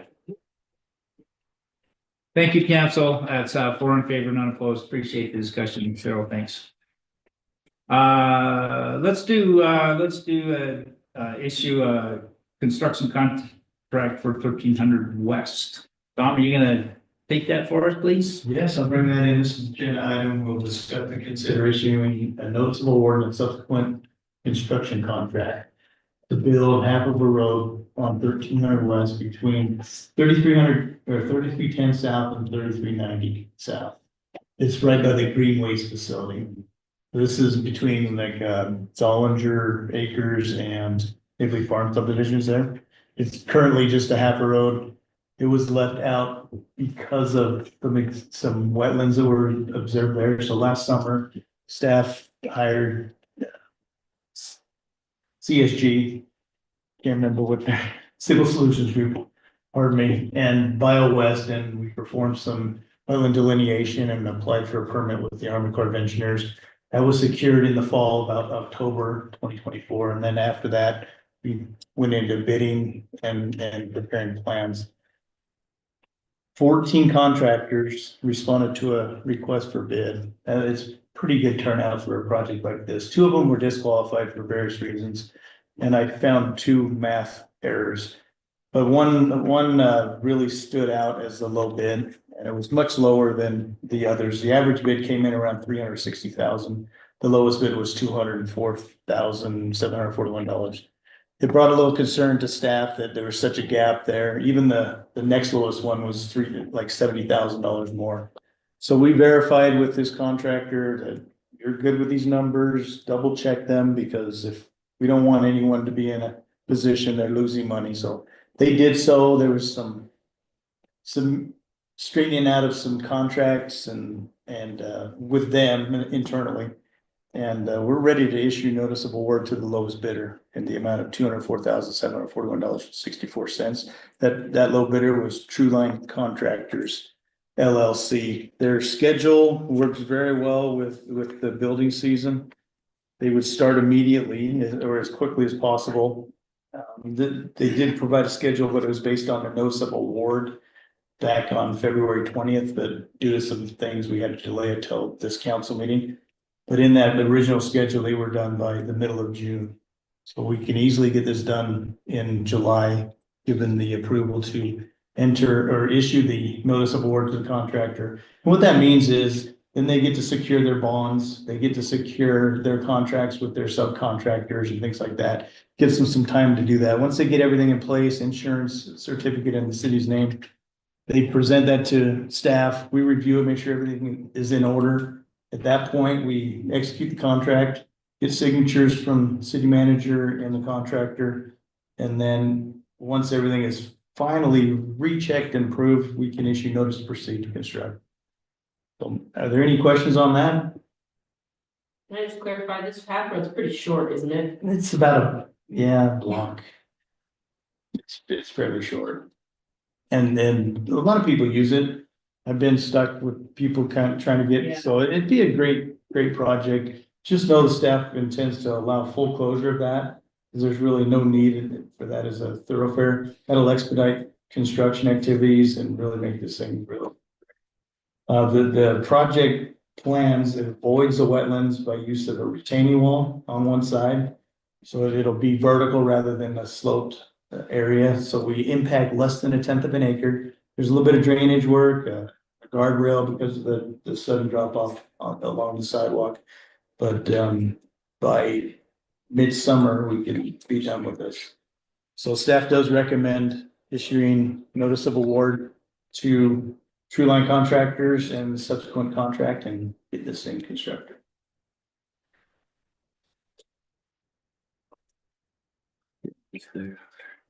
Okay, questions? Garrett, the question, this is an aerial exhibit of where we're talking about, so it needs that. Exhibit 2. And so this is a case where, because it's our property, we have to build that half the road, not the developer. Yeah. Is there any utilities or anything we wanna, on my word, before we do this, like, for a bathroom or sewer or anything, or we're good with just. I mean, Currently, there is a water line stubbed into that space, but we haven't considered other utilities. okay. Well, there is a little bit of water line work, a new hydrant, and there's some landscape sprinklers and stuff. But this is a city location where we're considering putting a collective drainage pond, right? Yes, so that brownish area there is, we're looking at the feasibility. Actually, we're preparing plans to construct a large staff. Trying to get- that wetland trying to get area out of it, increase it's the not- density. There. City well would go further south of there, yes. Same. Same parcel, yes. The well coexists. Probably not necessary. City. We talked about it. Or across the street. There might be a sewer stub. Yeah, I'm pretty sure there is one. when Zollinger Acres was constructed about a week after I started at Nibley City, I'm fairly certain we have utilities, water and sewer stubbed in multiple locations, but I would have to double check. I think they're more on the north end. But I'd have to double check.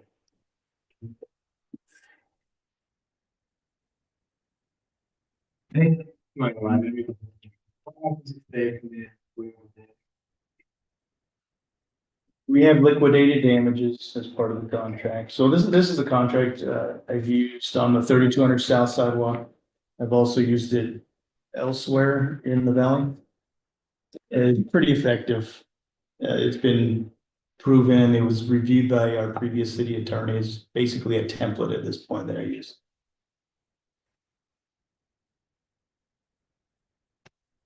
Did you give any reason why they're so substantial?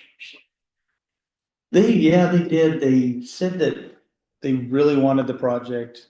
They realized that, and intentionally, that there's not a whole lot of market up in there, but they just really wanted to work on this project in particular. This really seemed like an enticing project to many. There's 14 bidders. I think it's more associated with the size and the price of the project. A lot more people can qualify for bonding on those lower threshold projects, less than 500,000, so there's a lot more interest in it. But in particular with True Line, they've done work in Nibley. They work all over the valley. They're quite a good contractor. I think they'll do a great job for us.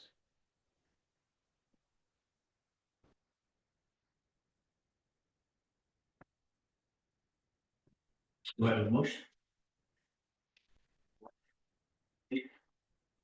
No, Garrett, Garrett's. Garrett. I can make a motion to approve the issuing of notice of award and construction contract. 13 West improvements, 3310 South, 3390 South. I have a motion. And a second from Ron to approve the contract. Discussion, council? Good job, Tom. Appreciate your thoroughness and experience. I think that's easier to finish up, especially the seating, isn't it? Thanks for inviting me. Yeah, I think it's been written on the language.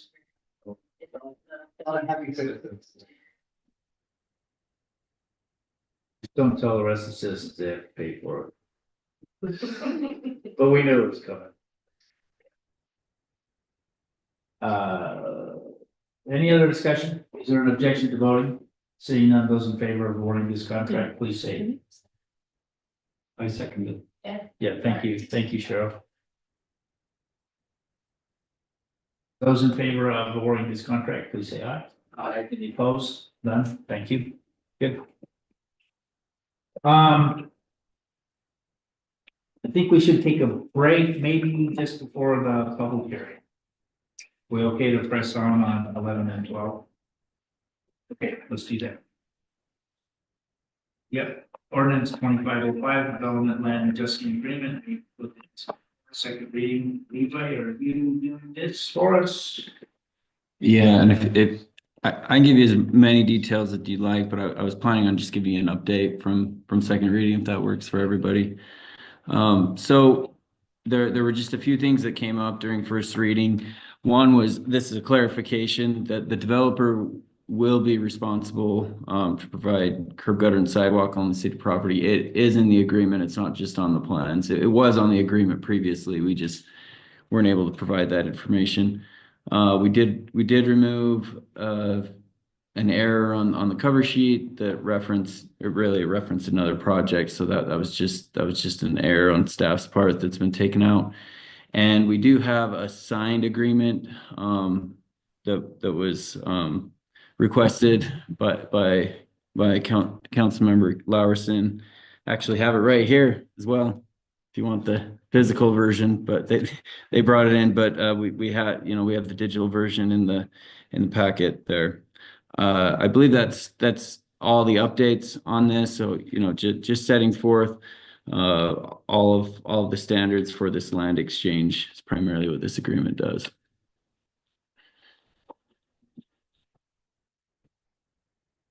To the council. Make a motion to approve ordinance 2505. Have a motion and a second to approve 2505. As stated, please, yes, Mark?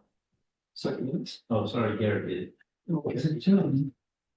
I need to get into that rhythm, you're saying. That's.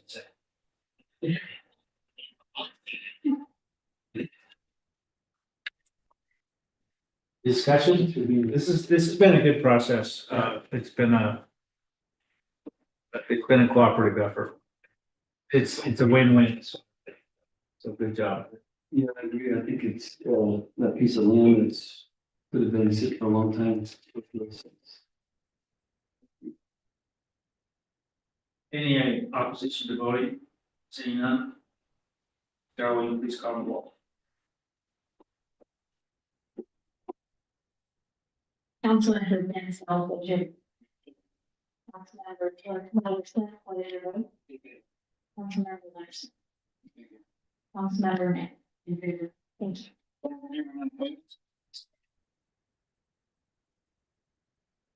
05, suddenly I can't see, passes, thank you. And in a very similar vein, this is a boundary line adjustment. Yeah, there's not a whole lot to explain here. That this is just formalizing the actual boundary line adjustment between the properties that are spelled out in the agreement. So it's actually taking action to move to move those boundaries, and then it would be recorded after that, but giving the council the authority to do that. 2515 is presented. I have a motion from Norm and a second from Aaron to approve ordinance 25-11 on a boundary line adjustment. Discussion, sorry, oh, sorry, I already checked it off. I know where you're going. Sorry. Don't let me build an expectation. Resolution 2515, please. Thank you. It's up to you, council. Discussion, opposition to voting? Seeing none, Sarah, will you call the roll, please? Councilmember Bell, In favor. In favor. In favor. 4 in favor, none opposed. Thank you, council. Nathan, you wanted to watch a basketball game, so do you wanna just press on through the agenda or do you wanna take a short break? Aaron, what about you? Speaking. Unless I hear something different from the council, we'll press on with the agenda. So next is a public hearing ordinance 2511. This is an annexation request, which is accompanied as usual by a zoning assignment for the parcels that Levi will tell us about. Yeah, there's another agenda item after this that relates to this. In my presentation, I'm going to kind of reference some of those things because and this has to do with the zoning that's being requested by the applicant. But this annexation petition, the council did see this and previously and did take action to accept the petition for further consideration. So we've gone through a process with that. This is an area just south of Nibley Farms, and really a few blocks south of the area that we just discussed with the road that was approved there on 1300 West. So it's between 1200 West and 1500 West. This area is in the city's annexation declaration area. And the applicant is requesting, and I'll show it on the map here, for a portion of it, they're requesting an RM zone in conjunction with this annexation, and an R2A zone for another portion of it. And I'll point that out, which parcels are talking about there. If approved, this would create an unincorporated island. Previously, and maybe I'll just go to the next slide here. So previously, what was presented, this is a slight change to what was previously put in front of the council. This would have created an unincorporated peninsula. So if you follow my cursor there, this was the northern boundary of the annexation. But what's being proposed now is to include this right of way up to, and this is the city's existing boundary. So this area, just north of the annexation area, it would remain unincorporated, and this would be an unincorporated island.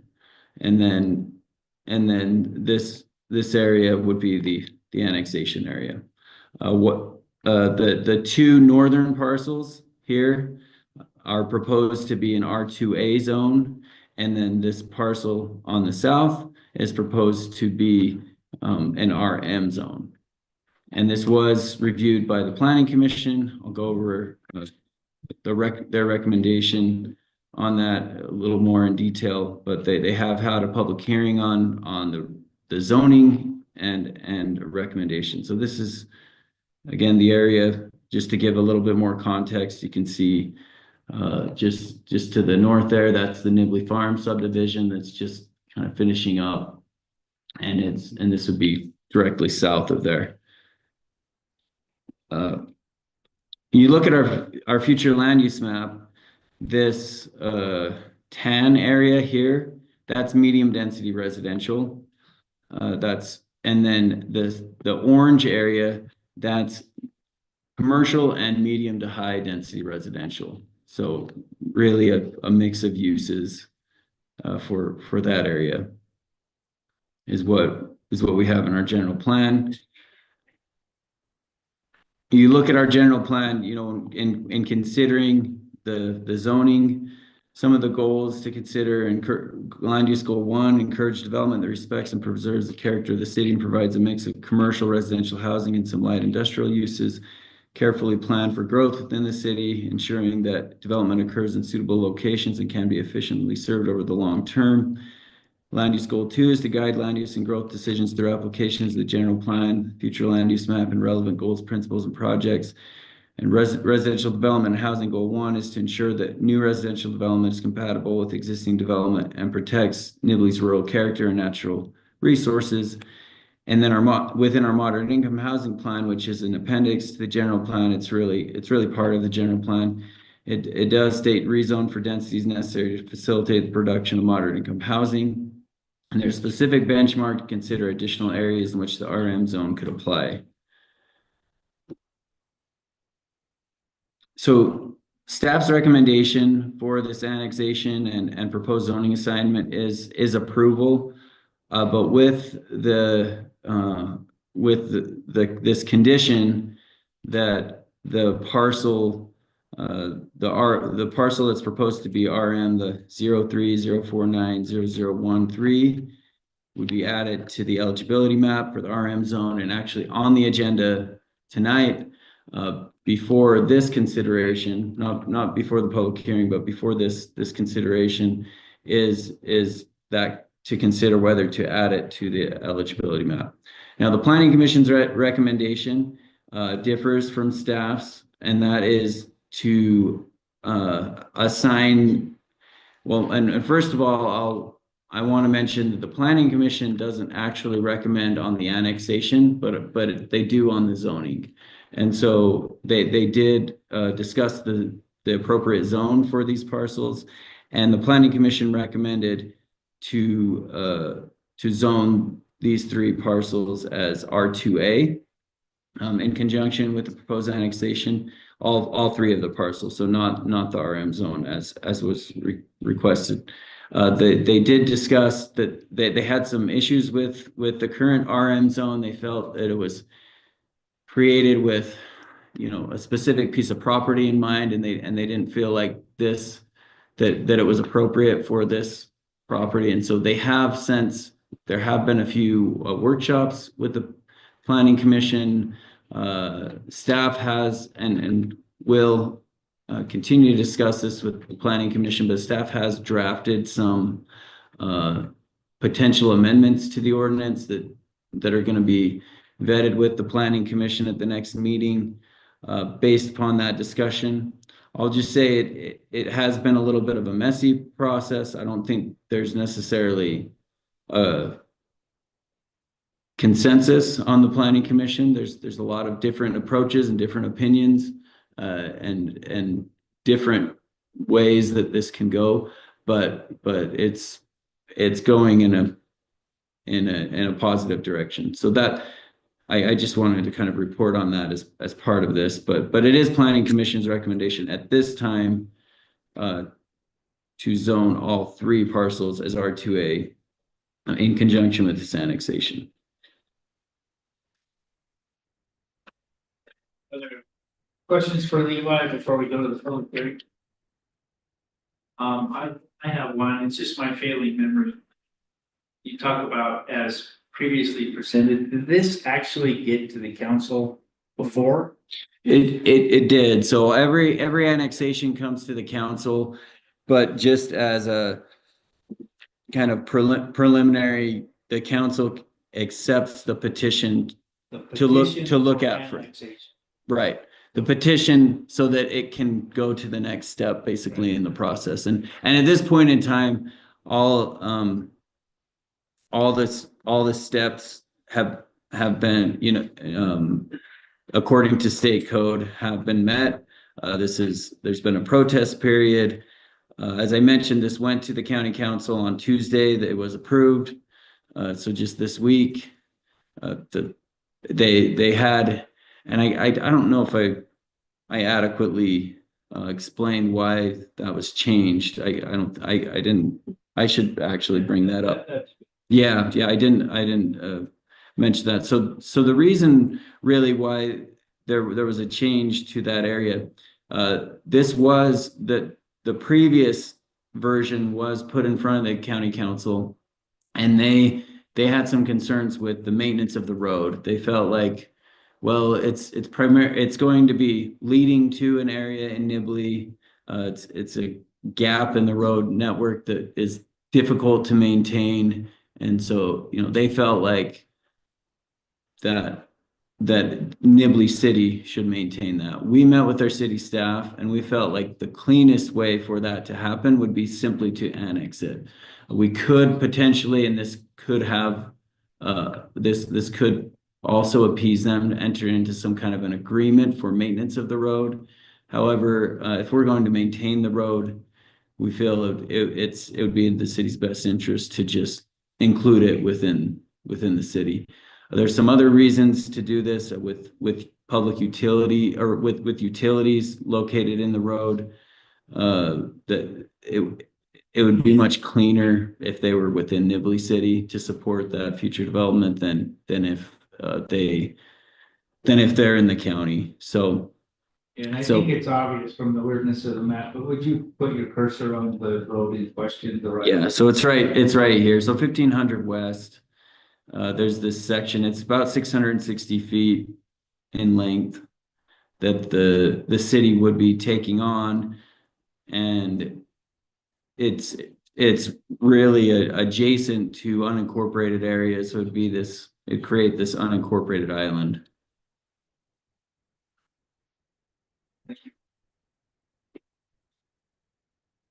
Questions for Levi? Yes. So it allows for higher density. But why was it specifically that, I mean, you said they just planning didn't like the RM for this specific spot because they felt like it only works for them. Why didn't they want RM? I don't know if there's consensus they didn't like this for that density and the type of development the RM would provide, but they didn't feel comfortable with the standards of the RM zone, and they wanted to get into those details before they would grant this zone for this specific property. There may be some that feel like it's not the right property, but I don't think that was really expressed by the planning commission. And Claire, I don't know if you have anything to add to that, from that discussion, but I don't Yes, please. if you have anything, yeah. I mean, we're getting ready for the public hearing, so we'll stay away from policy discussion.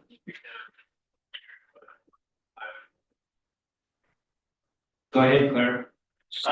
I don't think they're disagreeing with the annexation into the property.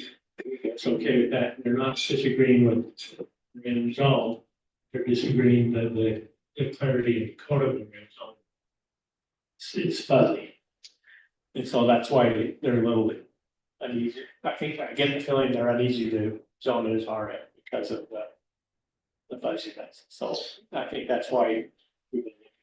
I mean, they did, yeah, and they did say, well, we'll work on this and then we'll bring that back up, the RM consideration once we get through that process. That's the intent.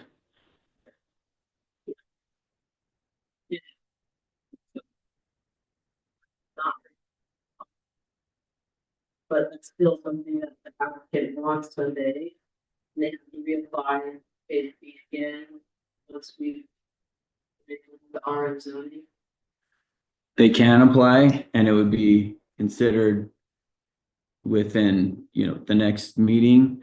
The planning commission has expressed that they would like to bring it back up for consideration, even without an application. But they might have to be patient till we get through that process. So that's what they've expressed. So, and we could do that we don't need an application to consider a rezone. But Or take Yeah. the right. Okay, if there's no objection, we'll go to the public hearing. There was a sign up sheet. You certainly don't have to sign up in order to speak to the council on this matter. I do have Dan Larson signed up, so if you'd like to speak to us, please come forward. some of the things that we want to touch. Dan Marshall with Carson Homes. This been a fun project. Our boss is working well. The whole point of this, or as we work with them, annexation and the way it's been put together, is we've just tried to honor everybody's request that's involved in it. Mr. Zollinger, whatever, please don't understand. So that's why we're doing. But as far as the zoning on it, and we're staff. I've just followed the city's general plan, so we're not trying to change anything, we're not trying to say, hey, change what you guys want, we're just trying to follow what we've given. I do want to give a shout out to Levi. I've been doing land development for over 20 years now, and it's been great working with him through this annexation and state codes and different things. It's always great to work with somebody that says, well, here's the code, let's just follow. I love that, and so if nothing else, I want you guys to.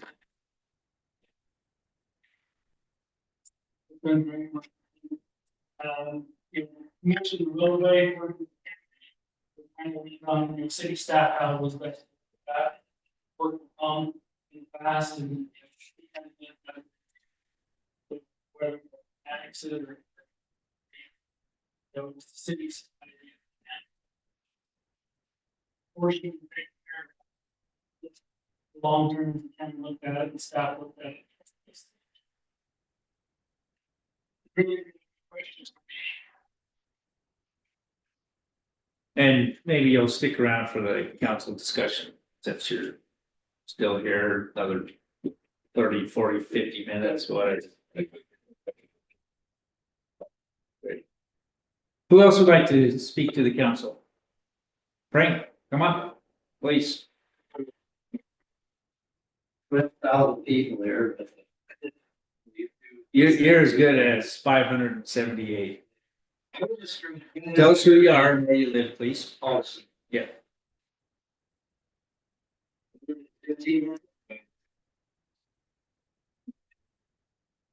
Excited this project.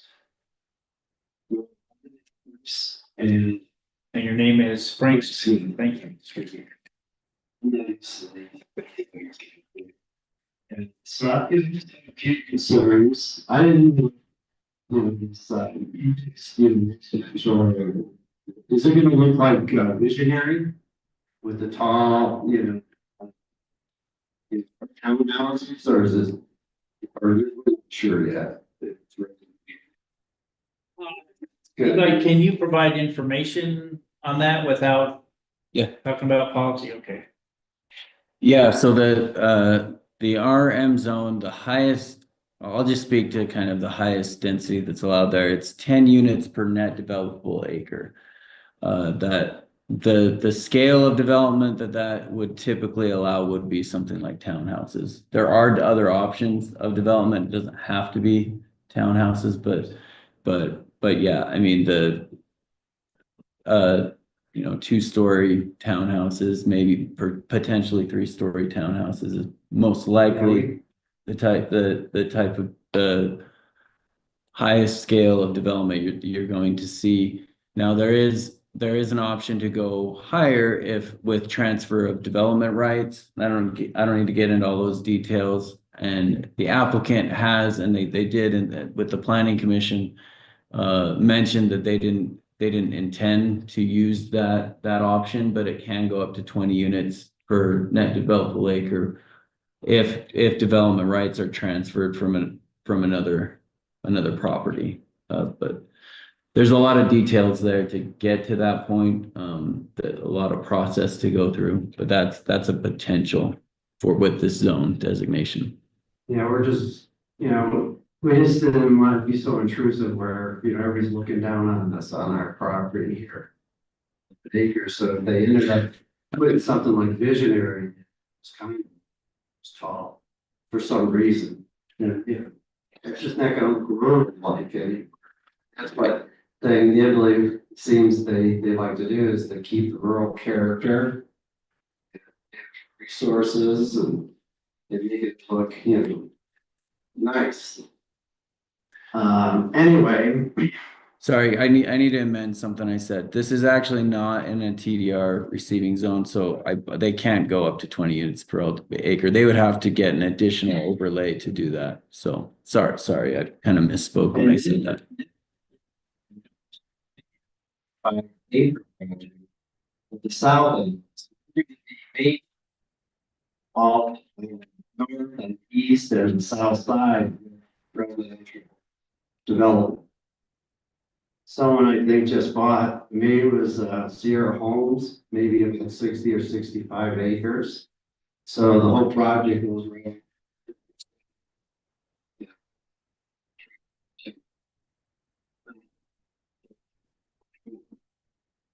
Yeah, I mean, you're it sounds like. Yeah. If they end up putting the development, it's gonna be pretty. So.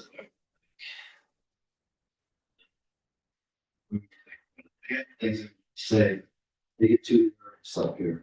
No use of talking to people. You know. I appreciate everybody here, you know, not against Nibley, not here trying to stop the project.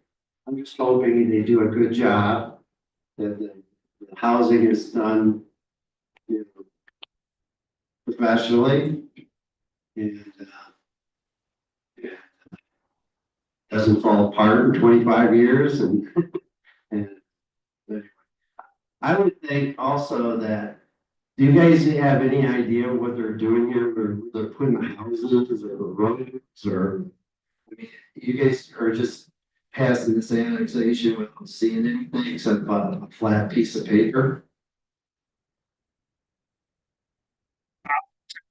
So that's the process, Frank. In fact, in terms of planning a community, we say this would be a good place for this to become part of Nibley and for this type of housing without actually getting into the details of what the specific development looks like. Now, depending on what zoning is assigned, there's different ways to go. There's the R2A, there's the RM. This is gonna be up to the council, but once the zoning is assigned, then you can start counting on, and as a neighbor and the proponent can start counting on what entitlements they get with that zoning. But in terms of details about where the roads are and so on and so forth, it has to follow the code, but the code is established by the zoning. And when do they think of starting construction? I can't. It's up to them. I don't know if the proponent has information or not. I mean, you don't have to. It's, So you'll have to put sewer down the road. There's a lot of. you'll still be alive, Frank. You know, 3 Sundays, 3, okay? They start on the south side. You can have over 100 acres being developed. You could have over 200 houses maybe. You could have eight. That's what it looks like to me. Yeah, I mean, that's the entitlement of the type of zoning we've talked about with RM, the 10-unit break.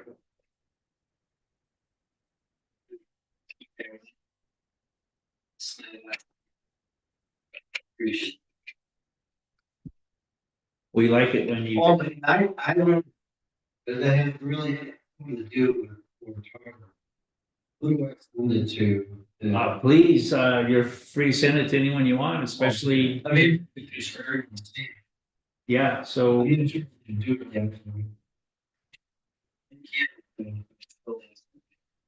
Okay, all of the council, including me as a member of council, all of our emails are on the website. Okay. So that's probably the best way for you to get correspondence, right? Okay, thank you. Yeah, thanks, Brian. Anyone else, like to address the council? Oh, if you have information for us, we don't want to do a policy debate, but if you have information, sir. We will be later. It's the The two northern peaks are the R2A. The idea with those two is that we would start those construction, 2025 construction season. We would bring sewer water. So you could begin building to late fall. On the lower piece, we've not done any sketches, we've not started any drawings on that. We've done a topo on it. We have got zero plan right now. Annexation as far as road layouts, north one. Currently, we're looking at two roads coming in. Continuing through, tying both south into the lower piece and also working with Heritage coming through to tie through connectivity through there. Having one road that I would call on our plan is to stub up into the Zollinger piece. I just don't like isolated subdivisions. I want to have some connectivity. But again, nothing set in stone as you work with staff on that. But it was our goal to begin construction during this construction season. The question we had, I could answer. I think that had it. As far as the townhome goes, if you want to see kind of what we do, we've got a project going in Smithville. We finished one in Hiram. We do mainly just 2-story townhomes, both front loaded. So, just to provide support, we'd like to get mix in there. So, just black. Thank you. Other comments from the public? Okay, with that, we'll close the public hearing. Thank you for speaking. Thank you for listening. Thank you for talking. With that, council will turn. I mean, it's kind of a double whammy. We'll go to item 14, ordinance 2513. That's no, that's how we're doing it, right? So the first thing we're going to look at is amending the mixed residential map. And then we'll consider, based on that decision, the annexation and also a zoning center. Right, so, and I want to clarify for this first item, the addition to the RM application map, it was Planning Commission's recommendation to approve the ordinance to add this as an eligible property to the RM application map. But not to zone it as RM at this point. So there's not really any other additional information. I mean, you know, when you look at our general plan and the goals of our general plan, I feel like that's already been covered. The future land use map and how that applies. But that was the Planning Commission's recommendation, was to for this item was to amend as and the applicant did submit a separate application, by the way, for this amendment to the map or amendment to the eligibility map, which would amend the code, Nibley City Code, to allow this. So it was to amend the map, but then not to assign that zoning on annexation. Correct. All right. Can you, I'll get out of the way here real soon. Since we're talking about amending the map, can you show us the current map, please? For the RM zone? Yeah, I'll just pull up the code. Sure. That's probably the quickest way for me to do that. Yeah. So I was doing that, maybe my perspective, a little bit of history to explain why we have this. It's kind of a double process to amend the code, the ordinance that would change a map, and then also a map where RM is allowed, and then also to then go zone it once the map is changed. All right, so what we refer to as the Campbell property in the upper right was the zone was created. I was I'll call it I was in sabbatical. This was a time when that property was contested by Nibley City and Logan City. And maybe, yeah, you guys are shaking your head, so that was the map originally, and then since then the council has also added the property southwest of the Campbell property. This is the Nelson family property in their residential, and so those are the two places that RM is currently eligible. Does any of that history make sense? Some of you were on council at the time, so you remember the process. Our zones was Logan allowed, so that's what, so we go to match what. Originally, yes, but Yeah. it's changed. It was patterned after that, that the density, in particular was. The code itself, though, is more of a copy of our PUD ordinance than it is of Logan's ordinance. And the reason for that, it was a pretty expedited process at the time.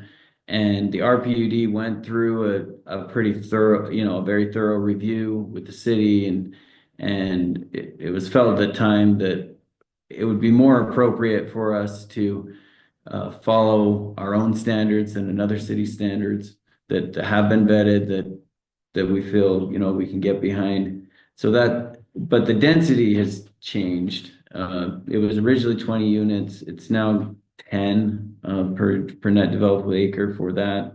There have been some other changes to it as well. There have been considerations. I mean, it is in our moderate income housing plan. It's, hey, we should think about which areas we might want to expand this. But yeah, originally that was its genesis, was coming out of that issue with the Campbell property.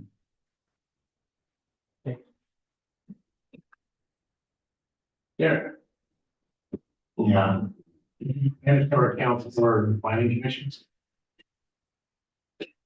County RM's open, I'm not sure anyone loves it yet. We just, there's some things that need to be changed in that. And from what we learned from the ombudsman training we did a couple of years ago, in planning commission. Once we put it on the map, it's really hard not to grab that in the future. So in essence, we're giving them the zoning by adding it to the map. So the question really needs to be, we really want it there. If we want to change the map, here in essence, we're just going to give it to them. I mean, because it's kind of weird to give them that on the map and then not give them the zone, because that's like we didn't care. Well, actually, you're an opponent of that. So. Do you want to say anything before you go? No. Okay. That's That's very good. Thanks, Darren. Thanks, Darren. I'll give you a motion. Right. I motion to do ordinance 625-13 and zone all forces like R2A. No, that's not. Yeah, so I know it's confusing, Norm. First, we're gonna talk about changing the RM zone. But your motion could be modified to address that issue if you so desire. So in other words, if you're intending to annex this all in R2A, then I think the motion for this item would be to deny the change to the RM map to include this parcel. Or continue. Or continue, or take a second reading on it, or however you can do it, right? I'm not trying to lead anybody. This is first reading, yeah. But I motion to continue ordinance 25-13. okay, and so indefinitely or until a certain point when we have accomplished something or a certain date or what, how do you want to, it's up to you. You can. Until the RM zone is, it's being worked on now, so it's till the RM zone is redefined. Oh, okay. Okay.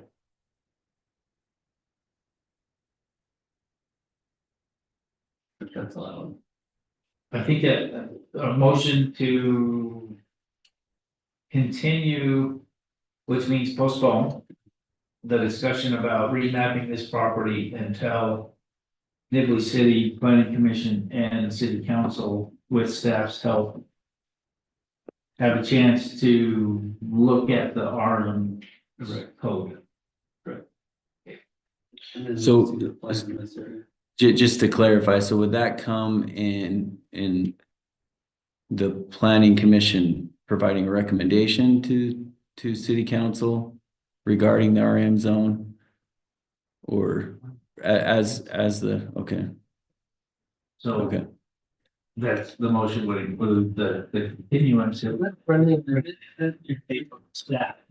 I just want, I'm just clarifying how that would happen, but.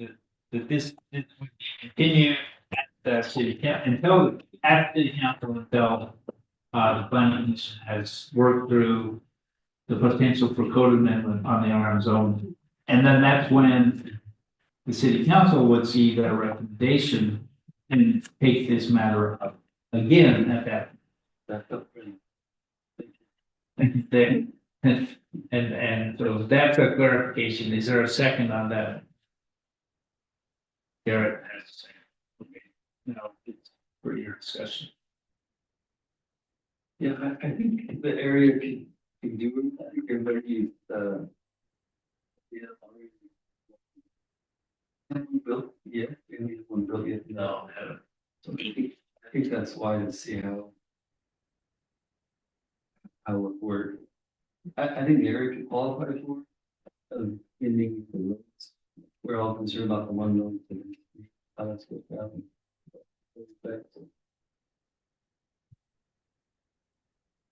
The other thing is, when we're amending the general plan, and that's the goal, get that started.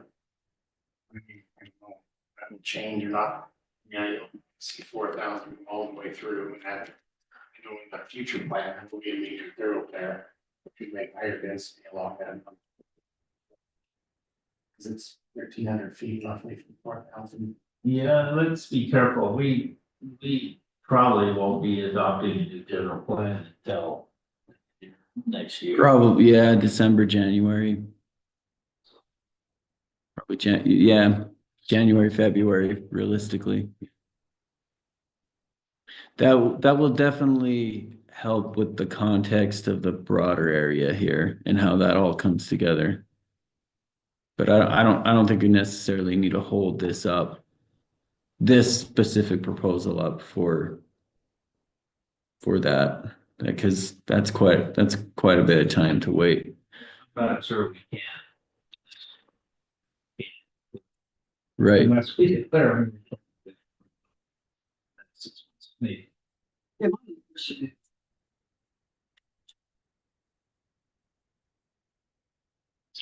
To not make a vote of this without a amendment, can 15 even be passed?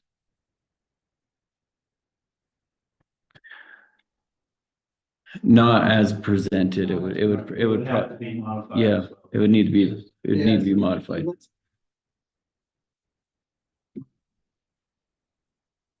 So. My question made for the proponent and Levi both, if RM is fuzzy, I admit it is, we haven't built it, we haven't seen it. What about RPUD? And I know the planning commission thought about that, and maybe the proponent has thought about, I don't know how familiar you are with all of our different RPUDs and RMs and things that start with R, but you know, from your point of view, Levi, what does RM give So compared to PUD? So yeah, I mean, a lot of it is patterned after it. A lot of the standards are patterned after our PUD. However, one thing with our PUD is it does require 40 acres. And although there are more than 40 acres in this project area, it is 2 property owners. So there's no one property owner with 40 acres. So that create the applicant has mentioned that creates some issues there for them. the RPD ordinance with, when we adopted the TDR ordinance, we actually lowered the density to 5 units per net developable acre. And then you can go up to 15 if you have, if you transfer development rights. But the base is 5, so it's quite a bit lower. So we raise the price of something to put it on sale. What the store would do. Right. But this isn't right, this isn't a as you said, this is not a TDR receiver. It's not a receiving zone, so really it's 5. It's 5 would be the cap. That's a good point. Yeah, you would have to change, you have to make it a TDR zone as well to even get to those densities. R2A is about a little shy of 3 units per acre. Then that's a little bit closer to 4. So you could potentially do, small lot, single, you could mix in some townhomes and do larger lot. I mean, you could do a mix with an RPUD. Now Nibley Meadows and just for context, most of the RPUDs didn't get to 10 units, or none of them did. I think Ridgeline is closer to 8, as well as Firefly, and Nibley Meadows is about 6. So just for context on scale, that's kind of where they're at. But We're gonna come in there to this. If we're about to lose that, so we're gonna take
RPD and RM. RPD is 5 acres per 5 units per acre now.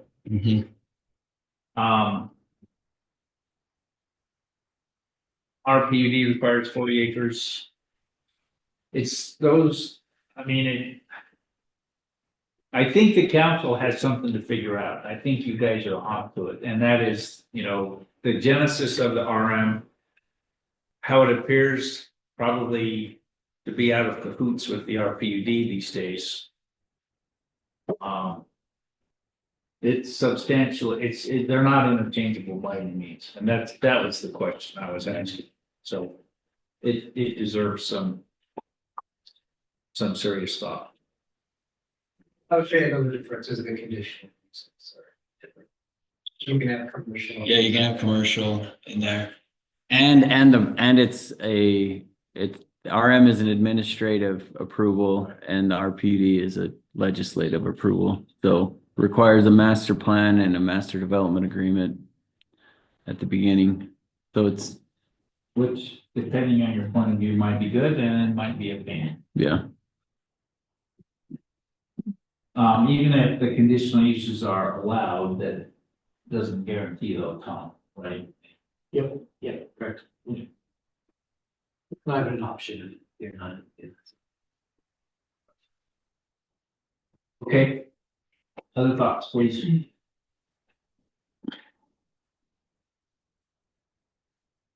Ready to vote on the motion? Is there an objection to voting? The motion is to continue this item of redoing the RM application map until planning commission has made a recommendation to the city council on changing the underlying code for the RM zone. Or whatever you wrote down the first time, if that's not substantially different. That's what I think we're voting on. Okay, we can do this by voice. Those in favor of the motion to continue, please say aye. Aye. Any opposed? Okay, we'll do that. Pick it up later. So that can lead us right to number 15. I can give you a motion on that. Levi, do you have anything else to say about 15? You covered it with 14 and 15. Okay, let's have a motion, Mark. A motion to approve orders 2511, zoning all of them R2A. So the motion is different than presented on the agenda. The motion is to annex these parcels and to assign a R2A zone to these parcels on entry into Nibley City. Okay. I think I'm just gonna bring up the resolution is it the ordinance, just so that you see that, let's see, what number are we on? Let me see if I have a second. 50. Okay, do I have a second?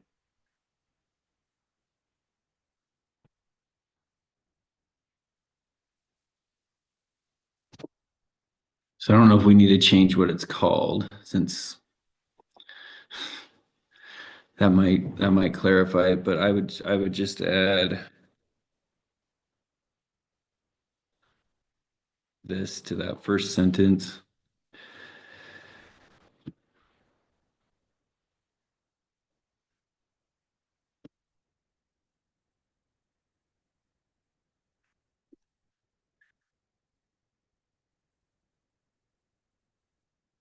And yeah, I don't know if we need to change what it's. Yeah, so the title does, so I don't know if it's appropriate, Cheryl, for us to change that, but that's what it does. Yeah, okay. Sounds good. Thank you for doing this. Appreciate it. Yeah. Scroll down a little bit. Yeah, you don't have to worry about the title. I'm just gonna take that out. Because I think that reflects that that's what's the annexation and that's the zoning, so. You got to look at your words. This is the motion. Yeah, there we go. Ah. Okay. And Please, yes.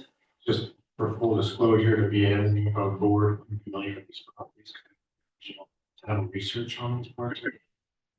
Believe it creates conflict of interest between the two. And we need to disclose. Misconceptions. Okay, so disclosure of working on titles for these properties that does not put you in a conflict of interest from your point of view. Thank you for that disclosure. I think this gives the opponents, Did you have moments? the opponents, yeah, that's not better. Opponent. But they can build it here, and if they want to wait for the council and maybe a clean up. It's up to them. Yeah. And I'm gonna encourage the planning commission and council, and I'm on council, so I'm encouraging myself. I think we need a strategy for parking. Given its genesis, you know, is this, do we give people the expectation that we're gonna do this, or that we're not gonna do this, right? So you've invested in the process, and thank you for being a willing participant and a helpful participant. Thank you, and appreciate the public hearing comments. But I'm not sure that we're clear. You know, the two parcels that are zoned RM have had some special circumstances associated with them. And so we should try to clear up our strategy on planning and zoning. Planning our town as to, is RM a special circumstance thing, or is this something that proponents can expect to achieve? And maybe where they're invested too, if they want to give some input of what they can and can't design, and they help us write the code, that might be a beneficial too. Sure, Frank, we'll invite you to talk to us at the same time about how we can mitigate the impact. Okay? Thank you. Be helpful. I'll be thinking. I won't let them sleep though.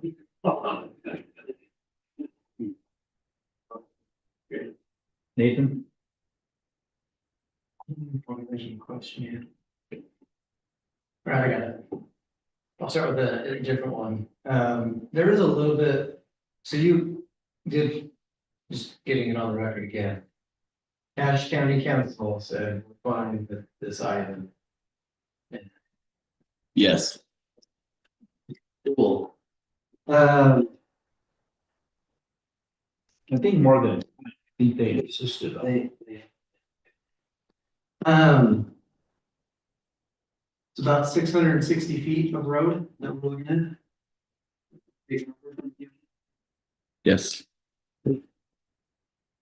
That's just the portion that keeps it from being a peninsula. You're gonna pick up the roadway in front of this parcel, so it's more than. Correct. Right. The 660 feet is the additional, It's a total of 1,300. right, Just both sides. The whole right of way. Please ask the question again. Let's look at the map. Yeah, I'm gonna pull it up, but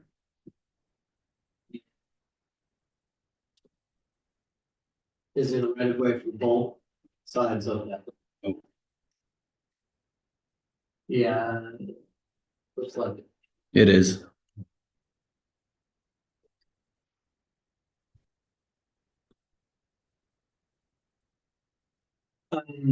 Does the city currently service any properties to the east of 1500 West that are not annexed into Nibley? North of here, yes. Yeah. West of. Yeah, it's from that commerce. So essentially I'm looking at parcels. Here, I'll pull up an aerial, maybe that'll help Yeah, answer. any. Service of any kind. Wow, water, anything, sewer, yeah. Essentially anything, go further north. Yeah, parcel, for example, 03170006. 0304900016. 03049001. These ones. Is currently camped, but. Do we know if we service any of those or have agreements with any of those programs? The first one to the south of, if you'll zoom in, Foxborough, which is 0016, they currently have a water service. That's the only one I know of. Oh, wait, I apologize. It's not, zoom in. It's not 16, it's the one above it. 06, 006, Jenkins. Sorry about that. Okay. Concerns about the road we're taking and the potential benefits. Weighing out the potential benefits of these properties is not part of the city. So I just want to know which one being serviced at all and what might lead to similar circumstances in the future. But if that's the only one, I have less of a concern there, so. Thanks for that clarification. A lot of road though. Yeah, so what are we gonna do to that road, staff? Tom? Please.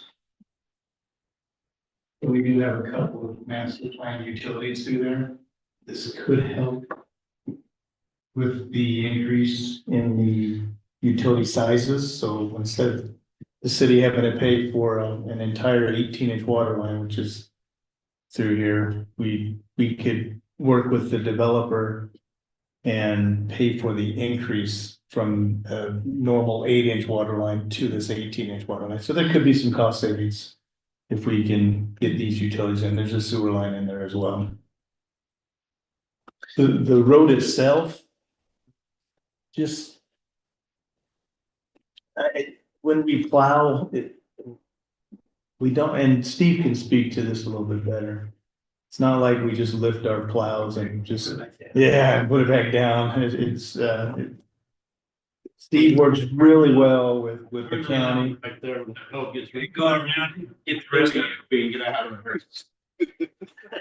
This is very similar to like 8 West, or north of 2200 South. That's the way we do it.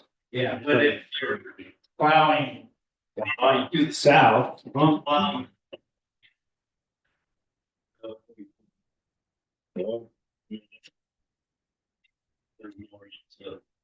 Okay. Or to the new subdivision. But I gotta get to their part of the southern. When access. When that comes. Or there's something off, he's slowing and go. So you run all the way.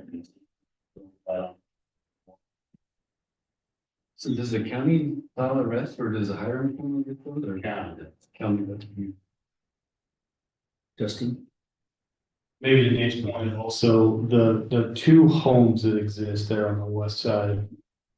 It'll be difficult to widen or improve that roadway without the city paying for it, because they're not likely to subdivide. So to make that a nice, beautiful road all the way from their southern end to where we have a full width road, we probably would have to expend some funds there if we want to make that happen. And kind of like the T. Similar, Except we don't own the property. yeah. Yeah, we're doing 1300. Well, and I don't know about, we'd have to get into survey to know if we have the right of way with, but just the cost of curb gutter, extra asphalt, sidewalk if we want. Likely that would be on our shoulders for those two lots. The bottom one, maybe, Which two? Nelson family and. no. I think you're talking about these. Those two. Those two. So they're not likely to subdivide, so you're probably gonna have to put in the improvements. That could change, but I don't see it happen. They could someday. So We've already annexed Right there. No, No, That's our boundary. According to GIS, some, yeah, the right of way, but not the property. The property's not in Nibley. Those two properties are not in Nibley currently. this is county. The road is, the right of way for this is, but I would trust a survey over that line.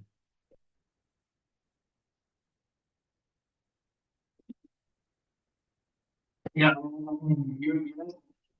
And I would say, and even on Jim Zollinger's property, we're gonna own the road, the right of way, and I mean, can we just plow it and say that's good enough? Plow the snow off and say that's good enough, or when it falls apart and deteriorates, it's gonna be on us? There's no development there to tear it up and redo it. So are we gonna do that? Is that the council's decision, or are we gonna get? I see staff shaking their heads saying, yeah, it'll probably be us. Is that right? Yeah, unless he subdivides. Before, if he subdivides before it completely falls apart, we'll be fine, but if it falls apart tomorrow. Will be on us. and, the engineer's perspective on 1500 West current conditions. I know that certain vehicles can't drive on it because they can't handle the weight. I haven't looked at it that close.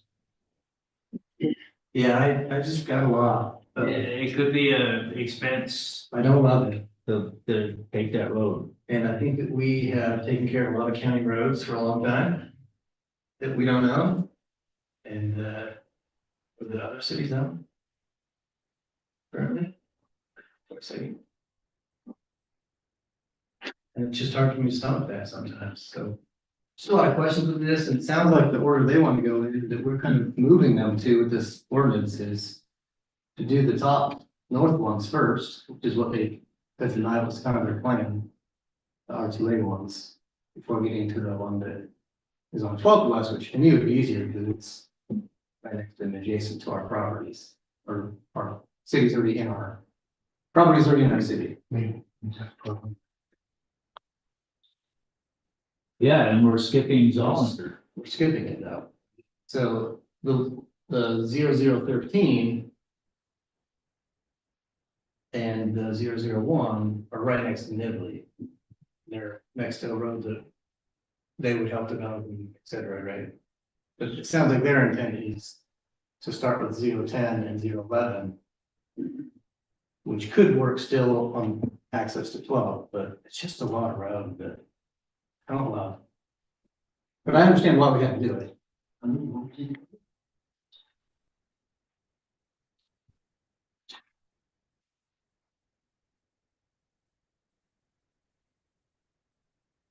Yeah, I mean, Was the county only okay with it if we took that road in?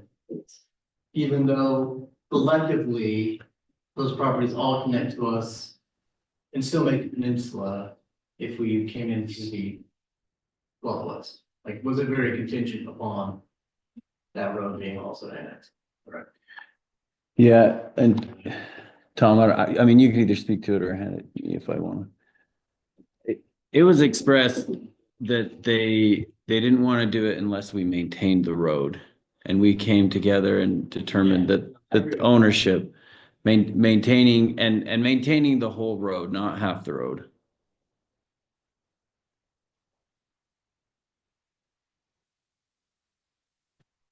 They didn't want to agree to it until that was agreed to from the city. yeah, it's kind of like they wised up on the error on 8th West where they let cities annex right up to the right of way of 8th West, and then the county owns this road between cities with cities on all sides and ends of that road. Yep. And they have to make it passable. And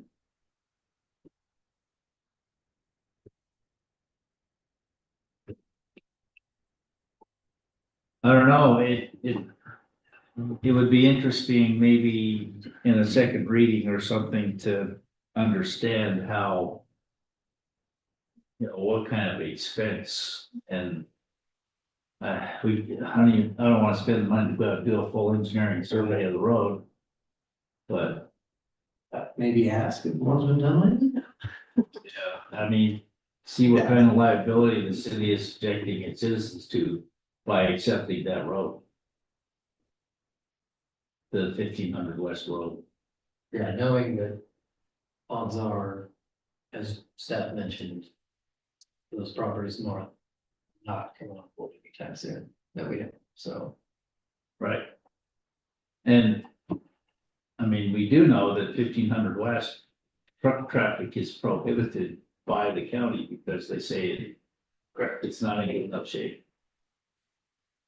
And with these developments, my guess is that road's gonna be used. Especially with the north. Still, so. But Talking like this. This is, into the Kmart and that was in. Sure, you get some current, you know. It seems, I mean, that's a possibility. I think what you're saying is, okay, so we don't have the developer do anything on 1500 next to their property, and 1500 is just sitting out there. Even though we own the right of way and everything in this development comes off of 12th West. Seems like a hard thing to do.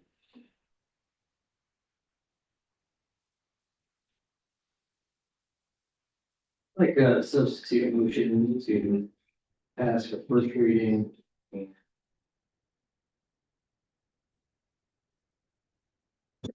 Well, it's been a substitute. Some section about it if it necessary.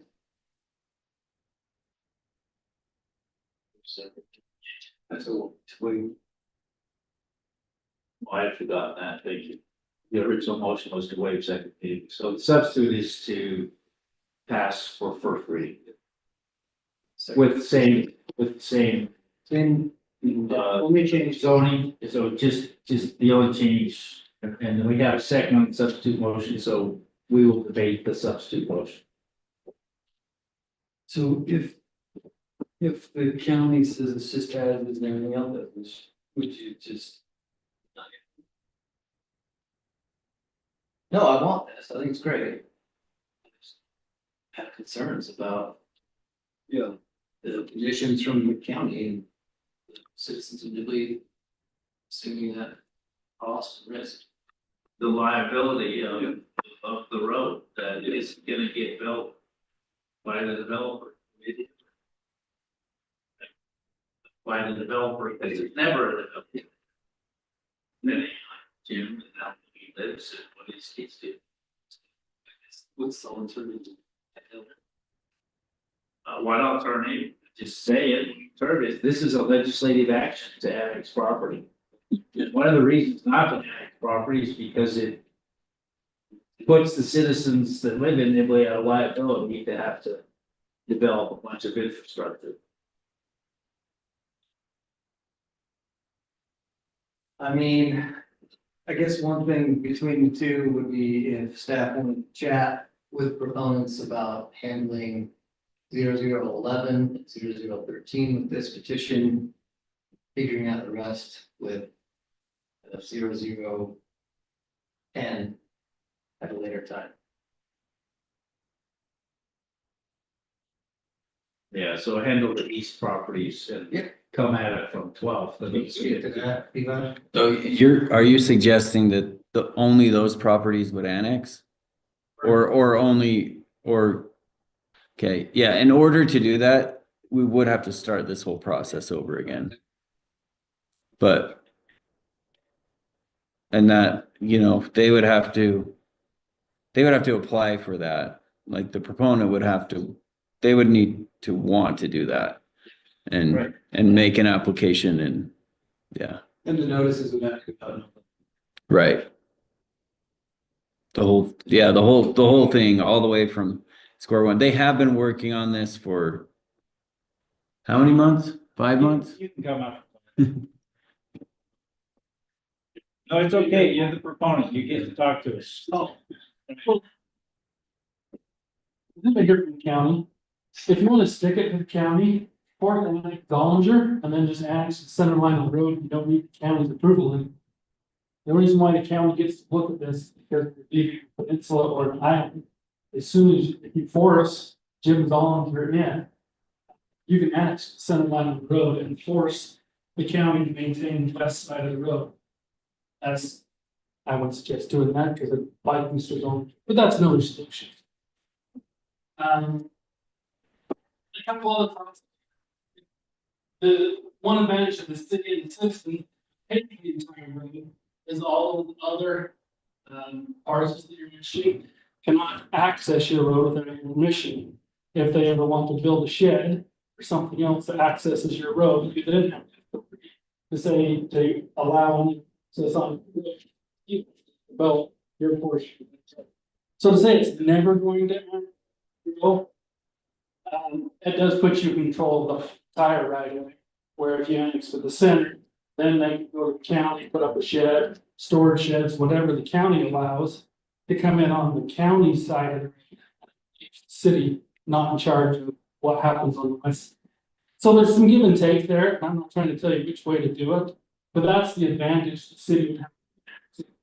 Yes, you pick up the liability of having to maintain it and take care of it, but then you also pick up the legal power to restrict what they can do to access your road, very similar to UDOT does when you try hooking up to a UDOT road.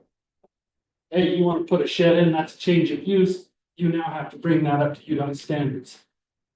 You want to put a shed or a barn next to it, while you're changing your access use, you know, and if there's a lot more to it than we just explained, but it does give you that.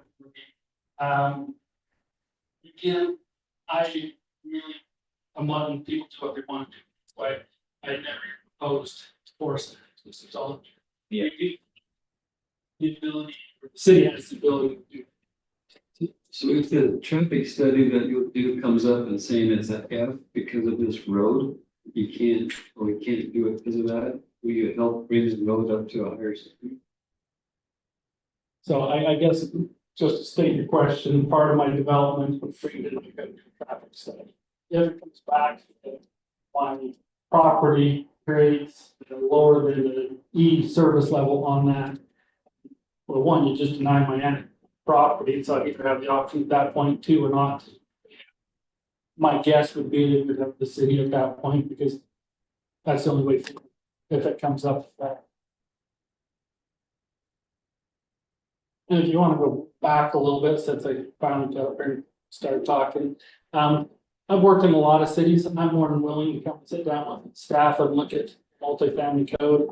Like I said, I've worked all the way up from Rexburg, Idaho Falls, down across there. I've seen a lot of multifamily codes. I've worked with a lot of outright, some of them. So I'm more than willing to sit down with the city. Thank you guys. Again, man, that's what the plan showed. Any other questions from me or? Are we being clear about our hesitation on the liability of that road? Oh, yeah. Okay. I mean, if you want to see a disaster road, as I mentioned, 800 west. Yeah. And you know, funds we've done to help me prove that the atrocity that another municipality annexed up and participate is really tough. And so that's, from the county's point of view, that's what they're trying to avoid here. But if you want to, like I said at the beginning, you want to stick it to the county, force annex, and then you don't have to get their approval to annex anymore because you don't have an island or an unincorporated area. So you're gonna have to build road on 1500 west. Yeah, along 15. City center. On your western boundary there on parcel, whatever it is, 10. But is there, I mean, I'm not even getting the engineering steps in order. Right. But is there some way that you can help relieve our liability of by building road or something between some negotiation with staff? The really part with that, and Tom will tell you, the city can only improve property they own. Right? Yeah. And so I can't go in and take a full road right away from Mr. Zollinger because it's still his personal property. So to go in and put a full 66-foot road right away in there like the city wants, I can't do that without purchasing property for Mr. Zollinger. Wait, the annexation proposal is that we would own that right of way. Right. So can you work in our right of way? Anything that is city property, you can have me do whatever you want. on your property. Whatever you want. Yes. We can't force it, right, unless you're developing it. Tom? So there is a county plat 66 foot right, it's 4 rods. All the way up through 1500 west. Originally, when I first looked at it, it looked like a 40 foot. But Matt Phillips from the county corrected me and that's. Completely all the way through 1500 And Nibley west. City's gonna own that if we annex this. There's been, those were all tied to section corners, et cetera. And over the years, some of people have gotten record of survey that didn't quite honor that platted right away. And so they've encroached over the years, so even though we know we own it, or at least the right of way belongs to us. There might be some fight with some of the encroachment there. Back to that, we'd be willing to help wipe those costs if the city was willing to put up a pioneering agreement, so when and if the other people develop, that we get reimbursed. That's the word. I'll offer some suggestions between first and second. That maybe help us out with. One would be looking into the impacts on the owners of the property in the north, the 009. If they were to be forced annexed, as far as taxes, et cetera. Including emotions drawn. Let's just go for now. Give some qualitative comments as necessary. But some monetary. The second would be to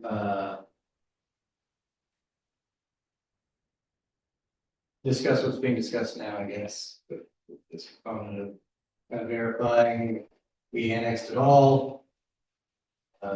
What rights does the city have to build a road? And is there a development agreement or something we could work out, pioneering, et cetera? For this proponent, so that they can do what they want to do.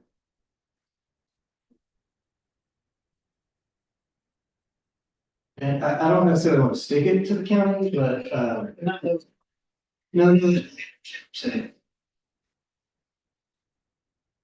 But if they want to not be in the situations they've been in the past, I think that they need to help maybe resolve some of the issues with any right of way, et cetera.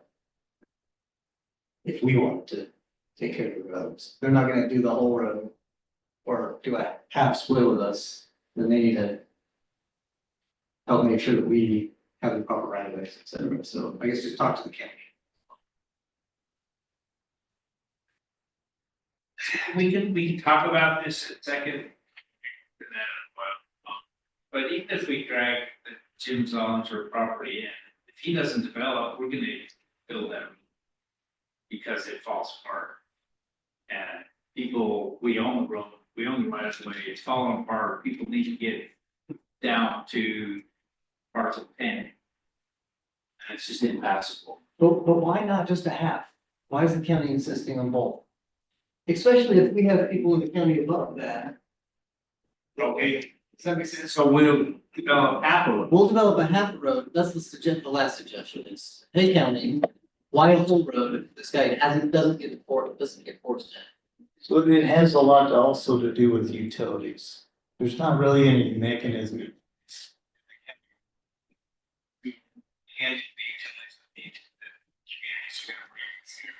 Gonna go all the way 600 feet of utilities through this road.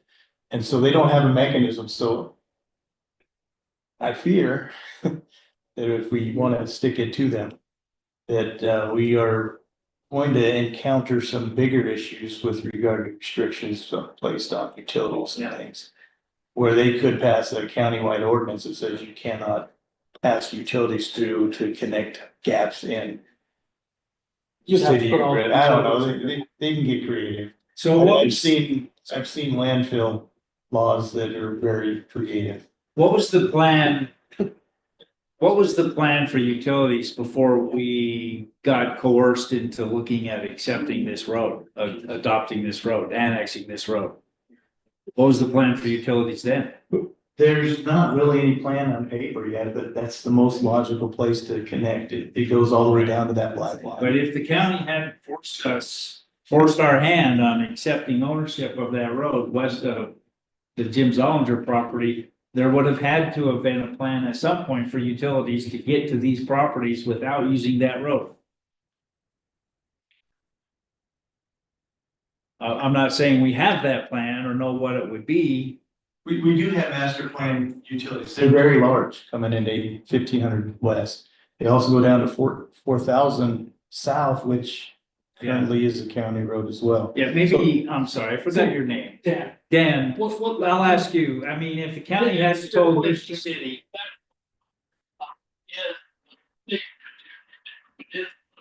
Part of it is agree what transpires. So if you were to take City County, say, okay, go ahead, take the road because there's not any. In this case, the county's got a very valid concern. They don't want me, Nibley City sewer down their county road. And so they're very wise and say, no, you've got to take the road. If you get half a roadway, city. Right? 800 West, for example, Logan City has me putting water and sewer down just the west side of 800 West because it's Logan City side. The Nibley or Millville side doesn't have any Logan utilities in it. So that's kind of how it plays back and So forth. your plan was to put utilities in the county right away. Right, and that's what brought this up is, hey, Okay. we've got to come to an agreement what to do with the roadway there. We've got to have utilities in it. Well, I feel a little better about the county, but I also think the county knows that road is a POS. Somebody's gonna have to fix it.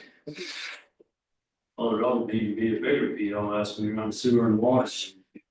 Probably a 8 year or 8 layers of chip seal, the dirt road at one time. Just dump stuff on it. Just dry it off and go. Clarification is that you, as our city engineer, do not want utilities that we have appointed to happen. I think the sewer's currently on the east, the west side of the park. Utilities are quite large, extra plan. If we run it, we might end up with a brand new asphalt. You can fill it with new roads anyway. We might end up with a new.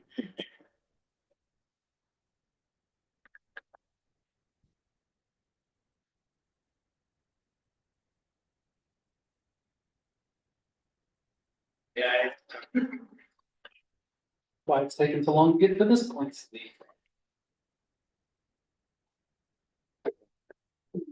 I would agree with yes, the county, they have any money to help.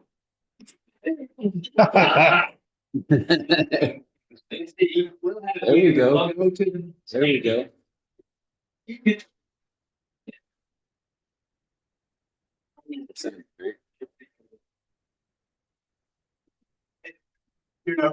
Tons of things to do. It's just being, for now, on figures 15 out. And knowing how the sewer works, I don't know the south one. Sewers without bringing. I know the first one, the 11. I believe that one was sewer and water, but I think you're running short on depth in your sewer. Things being on the south, like.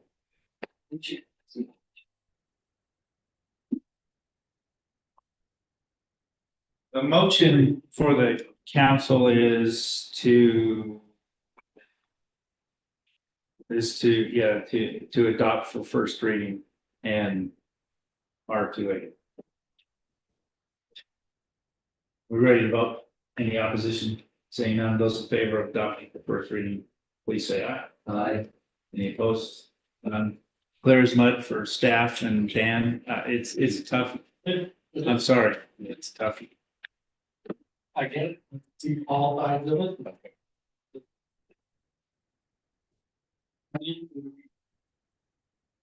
Thank you.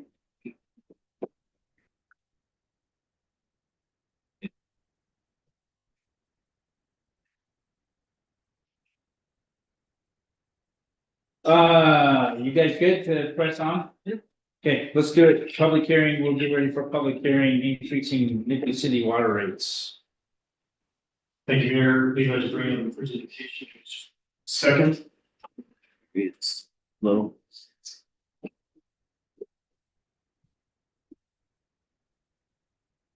Is what, 16, this one? Yeah.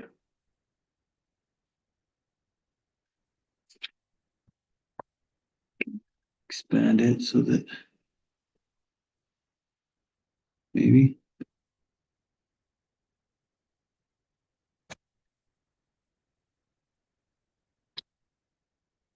All right, thank you. So this is a discussion we've been having for quite some time about what to do with the Nibley City water rate.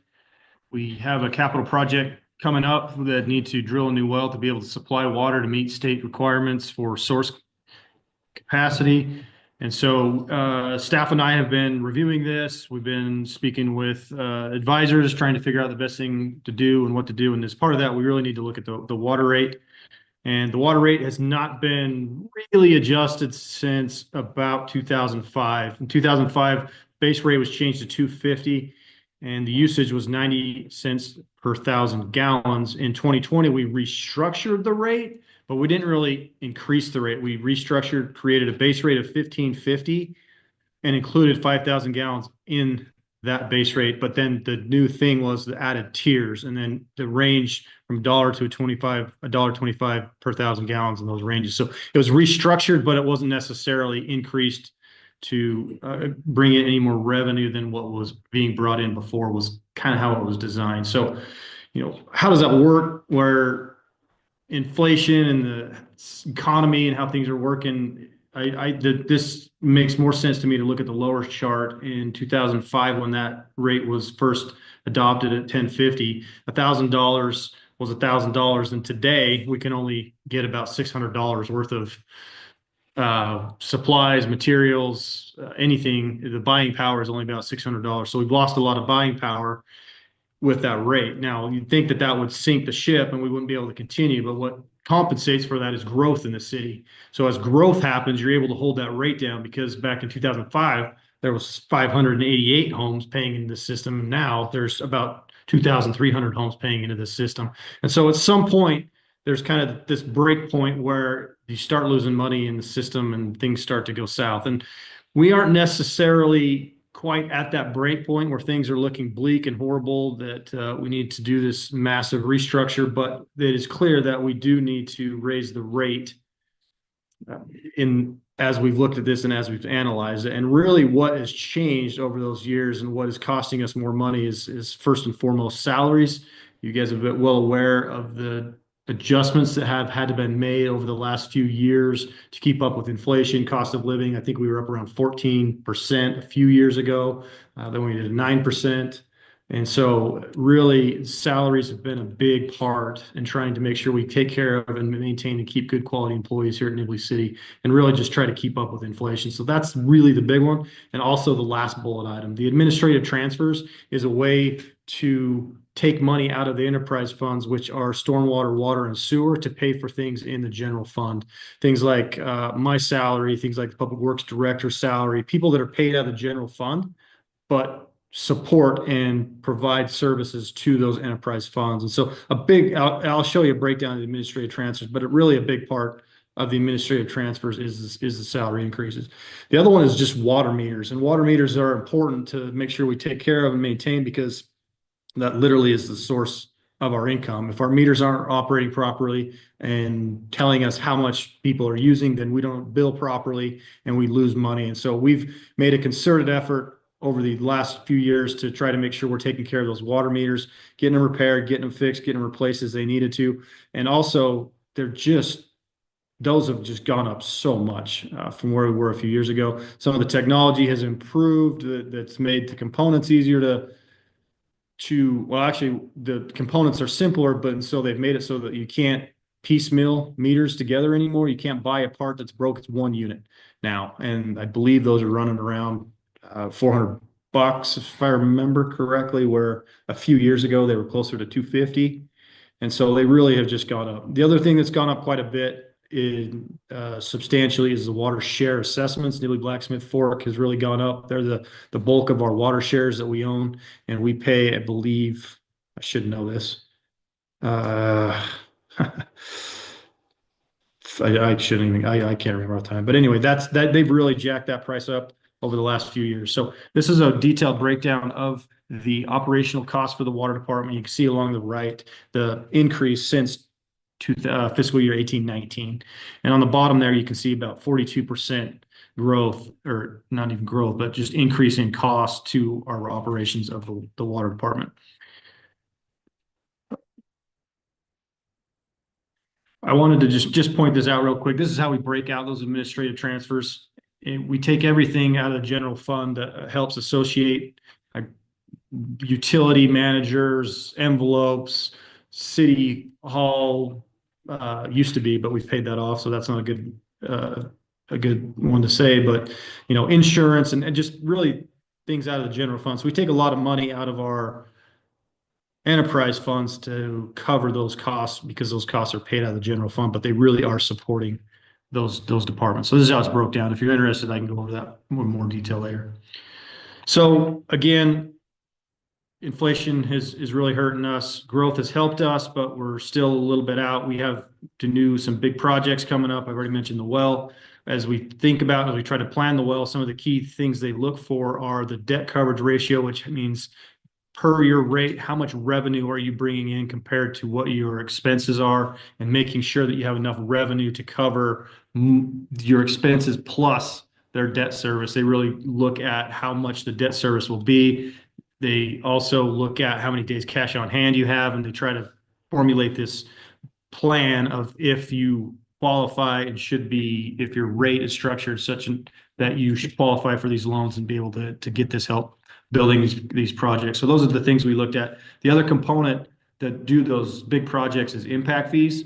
And we want to make sure we're always staying on top of those impact fees and doing everything we can to make sure that the impacts they're causing are covered in those fees. Right now, as we look at the way the engineering calculations fall out and with the population that we have, not all of the new well should be covered by impact. We are deficient just about 25%. And what that really means is that the rate really needs to help pay for the well. We can't cover it with just impact fees. Following state laws and doing the things that we should, we're behind, so the rate should help pay for that, not just impact fees. Sorry for repeating. The other thing we got going is 3 to 5 years. We're playing catch up a little bit on some projects. We have some projects that we'd like to get done, about $750,000 in upsizing. Development lines is a big one. We just talked about the annexation area and how we got to get water lines through that area. But because of all the growth and the things going on, there's a lot of water that's got to move through that area to get to other areas of the city. And so there's a big chunk. If you notice, I underlined the word other. That used to say minor when I brought this to you last week. As we looked at it today, we're a little shocked at the cost that's going to be just to upsize those water lines. And so there are some other projects and things that we want to do to really boost our system's capabilities and redundancy and make sure we got the pressures and the flows that we need to have and the state would like us to have. The other things that coming up are, once we kind of get some of those in place, especially the new well, we'd really like to look at the master plan. Once we got the master plan really nailed down, we've had a lot of staff changeover since the last master plan. And if minds change, opinions change on what the right thing to do is, and there's a million different ways to skin a cat. So you'll notice in this next year's budget, I have proposed a fair amount of money to do a really good master plan. I feel like we got a good staff here. I've kind of joked with these guys, we're gonna redo this master plan. There's gonna be a page that we're gonna like seal with everyone's blood. We're gonna prick their thumb and make them put their fingerprint in this thing so that we don't change our mind and try to drift from what we've planned.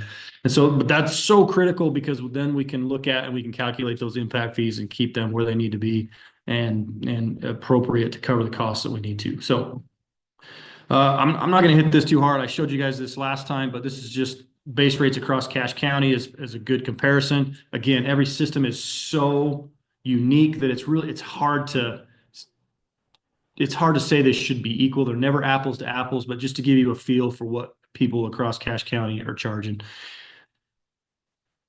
And usage across Cache County is all over the place. It really is dependent upon where you're at, and there's a particular place. Here's some base rates across the state. Substantially higher than Cache Valley, if you'll notice. Most cases, these are double, and these are on the higher end. I tried to find some of the higher ones just to give you an idea, but the highest one, Park City, loved it. The average citizen in Nibley, minimum a month would be paying about $90 a month in the wintertime per Park City's rate. So it's pretty high. So those are just fun little facts. So a little bit about the water rate. The water rate's broken into two parts. There's a base rate and a usage fee. Base rate, everybody pays. If you drink 1 cup of water, you're going to pay this base rate. Usage is depending on your usage. How more you use, the more you pay. There's a tiered structure set up as required by the state of Utah right now, where as you move up in the tiers and you use more water, the tier values of cost in each tier go up. So what's the right way to balance this? Do you want to jack the base rate? Do you want to jack the usage? And really, depending on what you do, really it impacts different people in different ways. And we'll probably, I'll get into that a little more, but as I kind of explained this last time, you guys indicated, well, I'm sorry, let me back up. With the base rate, it's important. The nice thing about a base rate is it's charged every month and it's guaranteed income. It's easy to plan. It's easy to budget. Industry experts recommend that you have 40 to 60% of your operating expenses should come from your base rate. Currently, we are just over 30% income from our base rate. So our base rate needs to go up if we want to stay in compliance with those industry recommendations. And so when I came to you guys last time, I said that, and I said, we, kind of looked at a minimal increase in the usage fee. You guys said, hey, let's look at a little higher. And so that's what we did. We went back and analyzed 3 different scenarios, kind of a low, medium, high, just to keep it easy. The low was what you guys saw the first time. And then I actually tried to go to a medium, but when I put the numbers in, it was really high. So I backed that off and kind of settled on the medium. And what that means to the end user is about a 10 to 17% increase in their fee. Now, I will caveat this with water rates are really hard to project because it's largely, not completely, but largely dependent on that usage. So one year you might have a heavy use year that's really dry and people are really water. The next year you might have a really wet year and people don't sprinkle as much. And so it's really variable. It's kind of crystal ball stuff. You're taking some major assumptions and making some major guesses. But as I did that and did the best I could to try to piece that out, this is what those different scenarios that were analyzed will show you. And so if you'll notice in the low one, the base rate was a little bit higher, and it affects the low use people. So people are using less water. It's affecting them more in the end dollar value than the people who use a lot of water in a percentage situation. What are the dollar numbers? Sorry, that's the tiers. I should have had another column here. So across the top would be the base rate. The $1.05 second row down in numbers would be tier 1. And there's 0 to, I would have to go to my model really quick. I apologize. It's the base rate, that's the top one. And correct. Low, medium, high changes on the usage. That is correct. Okay, thanks. I didn't change. I in the model I changed. I increased. I said we wanted to increase the base rate. So jumping around and jumping ahead a little bit. For the base rate, this is what we proposed: a $2 increase the next fiscal year, and then $1 thereafter for 5 years, up to $22.50. And by the time we get to there, we should be at around 55% of our revenue coming in from the base rate when we get to 2030. So I apologize. It's a little confusing. I got to jump around a little bit, but I should have done a better job on this slide. and we'll fix it for the next one. But those are the different tiers. So tier 1, 2, 3, and 4. So there's just a bucket, and as you use up the bucket, then you move into the next tier and get charged that per 1,000 gallons. So I will do a better job on that slide next time. So as we did that, staff kind of, by staff, I mean, well, the staff, we focus kind of in the middle and feel like that medium tier adjustment really kind of balances out people in a percentage wise, whether you're a low user or a high user, you're around a 12 to 15% increase in what you are paying with the current structure. For usage. Yes. Well, it does include base. It's base and usage. Sorry. Yeah, it is base and usage. So as we analyze and we look at this, Change the base? yeah, there's a $2 change next year. And those numbers are just next year.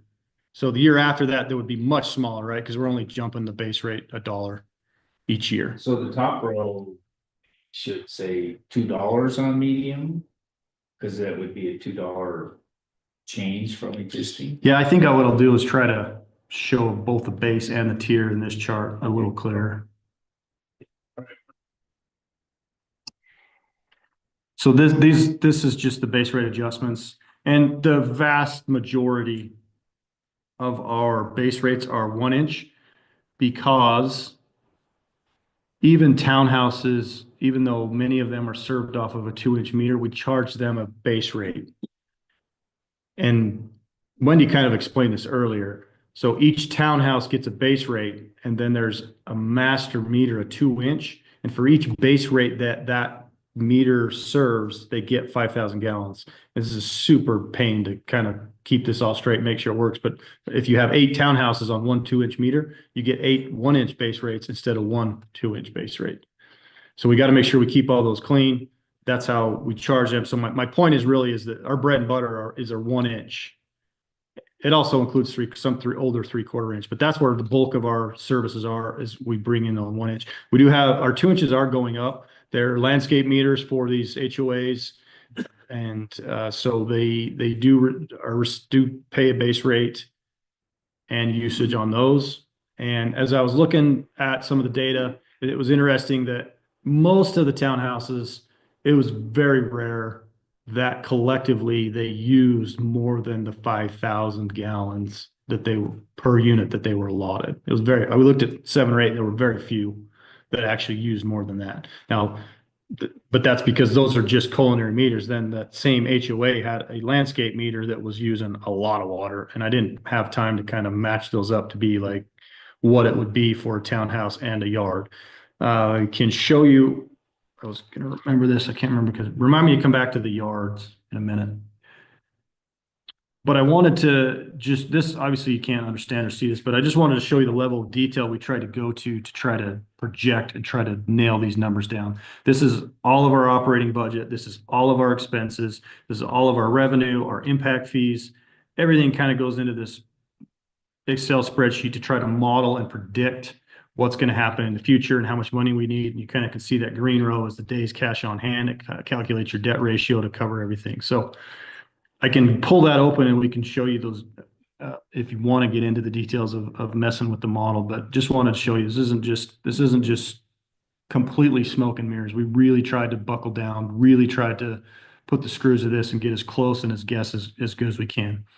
So what happened?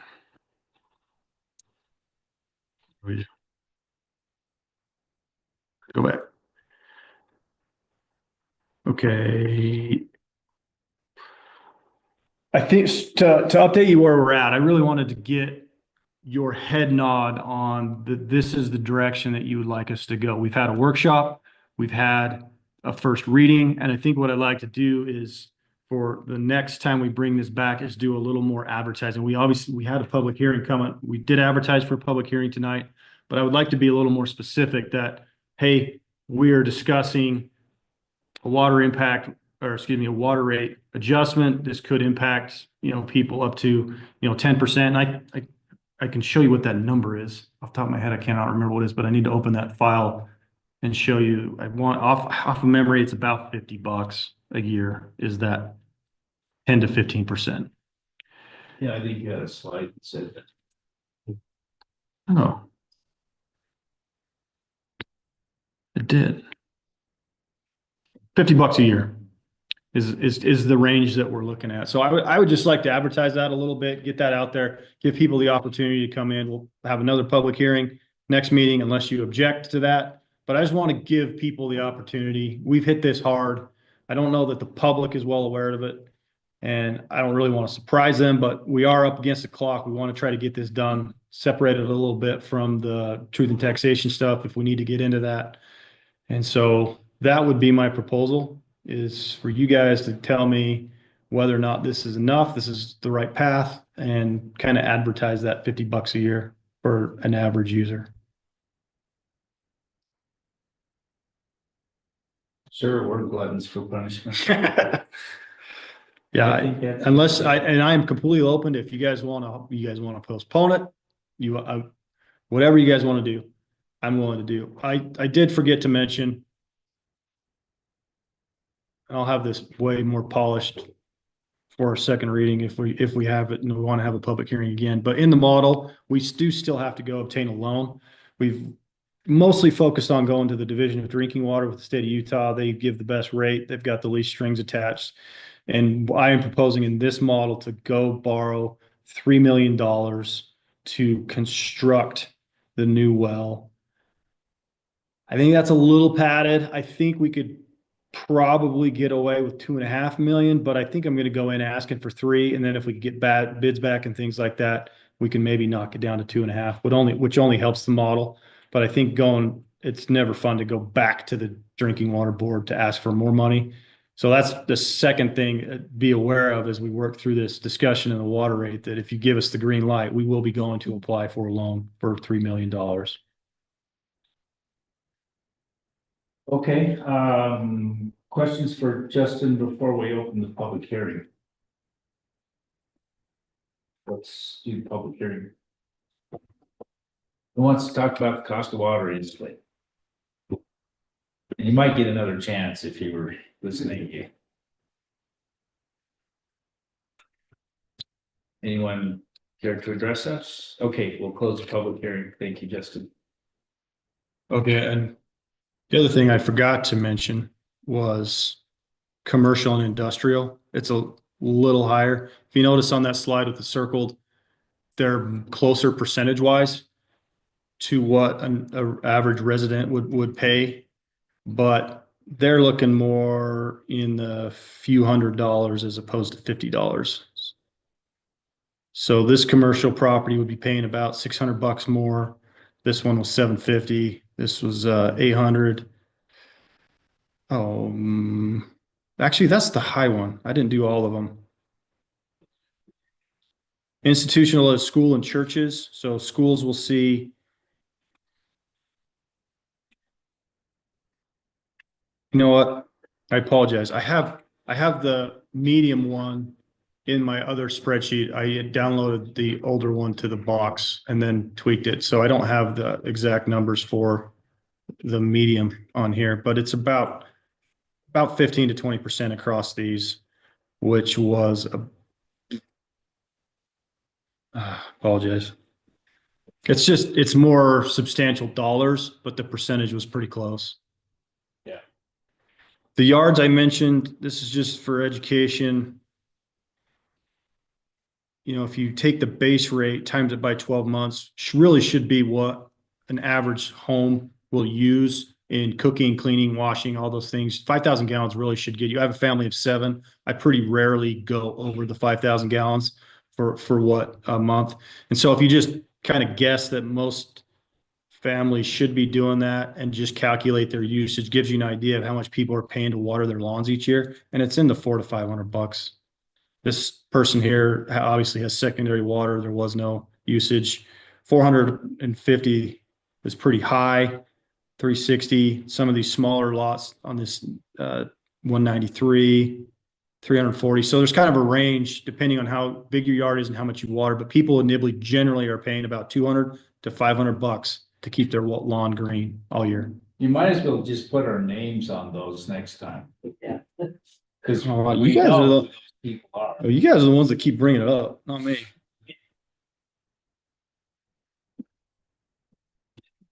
Oh, I did have.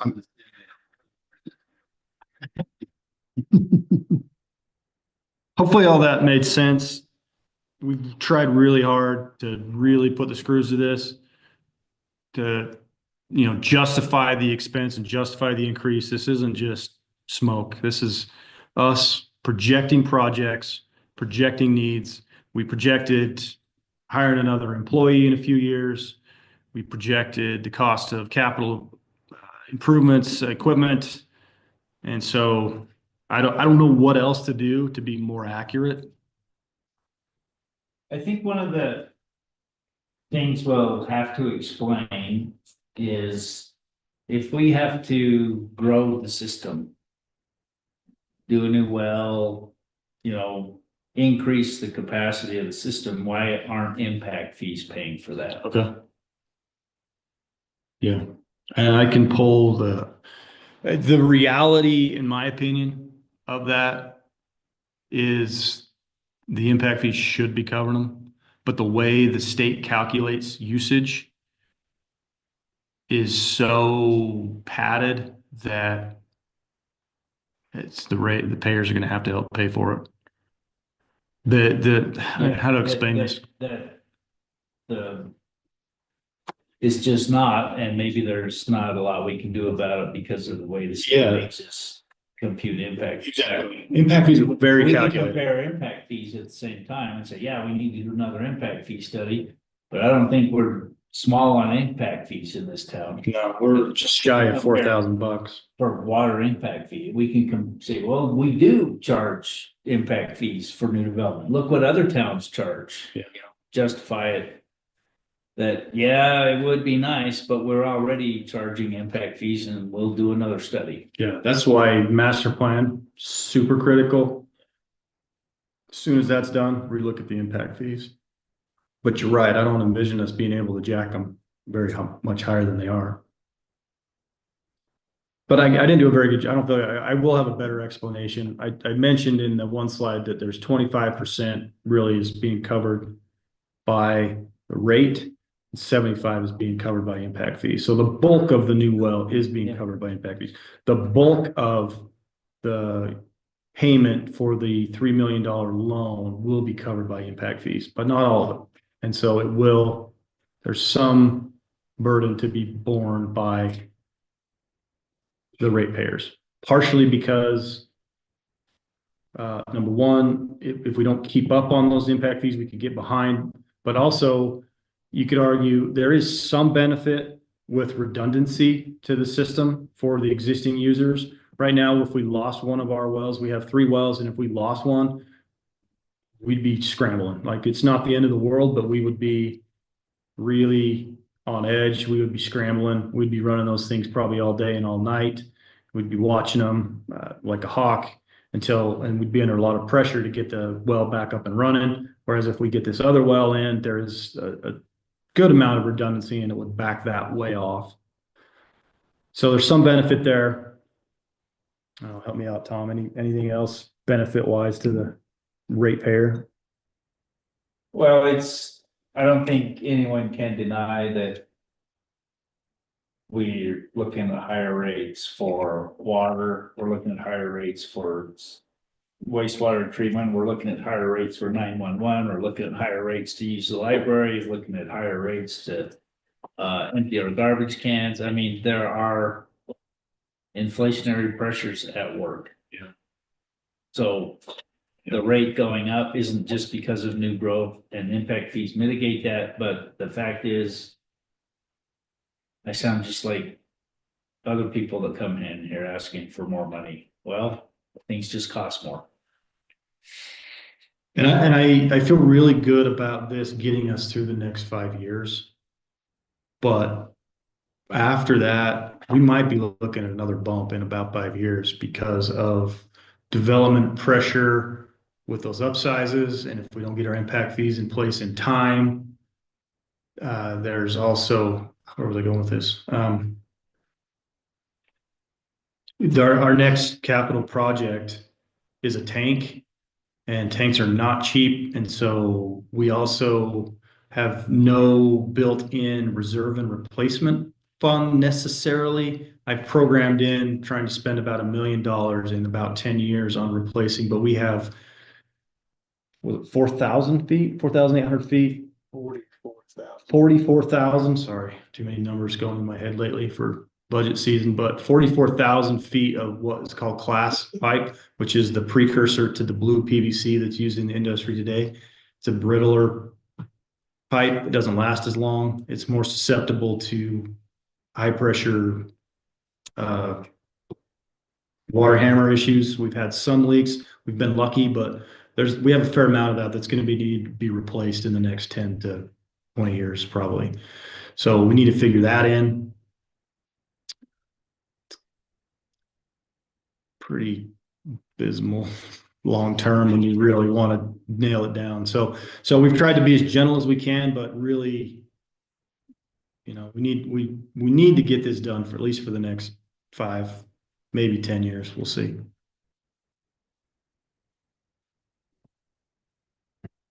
Other cities, I think that's a good thing to show the residents too, because we pay quite a bit less than most of them. We actually have some pretty nice fees. The one question I had, Justin, so I'm on this mailing thing, Smith. Smith Hardvixen. They sent out just give update things I was reading through. There was quite a few changes to water.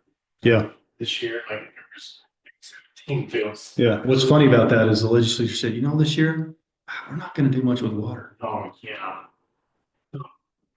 So one of those I was reading through that specifically would address us because it's for anyone with over 500 hookups is HB 274. And that had to do with you had to increase the conservation rate. So that one, Your rate help. it helps, but part of the problem with water rates is you have to have this study done and you have to show that you need you need it for your expenses. And there was a situation where it's a resort community where they didn't have a lot of water.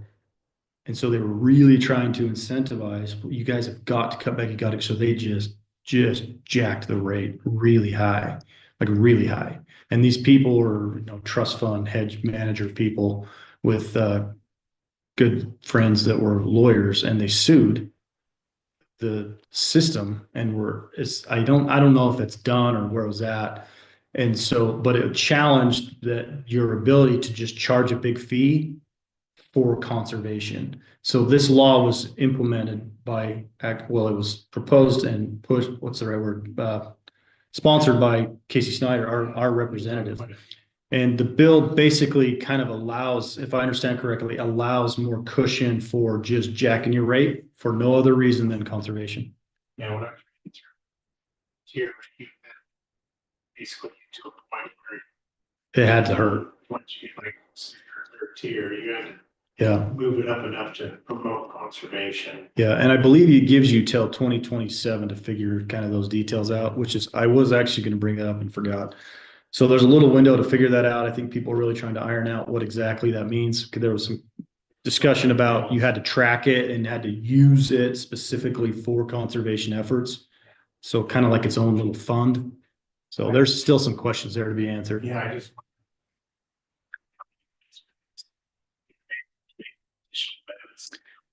A month or two. No, in a month or two, no. Yeah, no, we're good for at least a few years. And then maybe, depending on how some of those answers shake out. I don't anticipate it, though, being a huge problem. And we aren't, to be perfectly honest, I mean, we're incentivizing conservation here, but we're not swinging a hammer. They want to save money, cut back, they can, but this rate structure, it really isn't hitting them hard. $1 for 1,000 gallons of beautifully clean in a pipe pressurized water to your house. That's $2. I'm surprised our top two tiers are as low as they are. I would have no problem increasing those. To what? I need more guidance.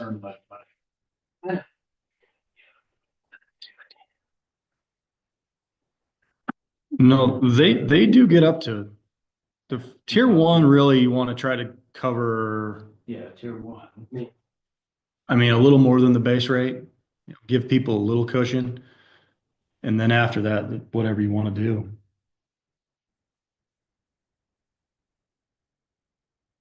I thought a 15% increase was as much as people would stomach. Did you look at any?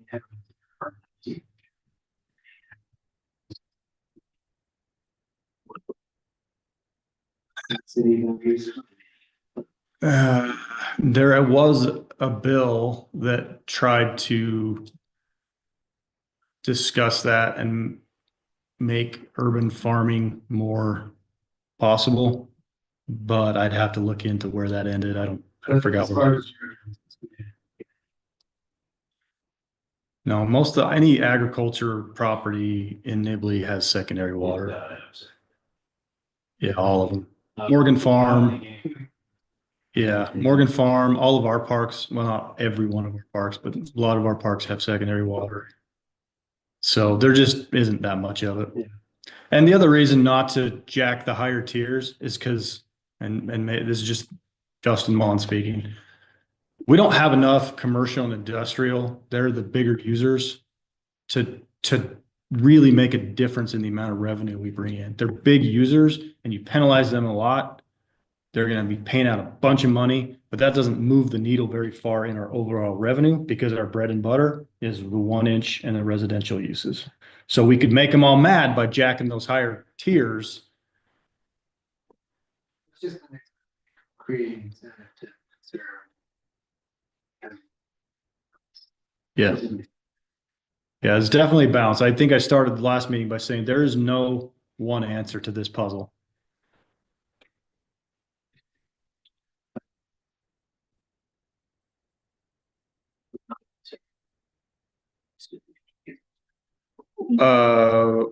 I saw an article that was interesting that, we have 4 churches, 3 schools,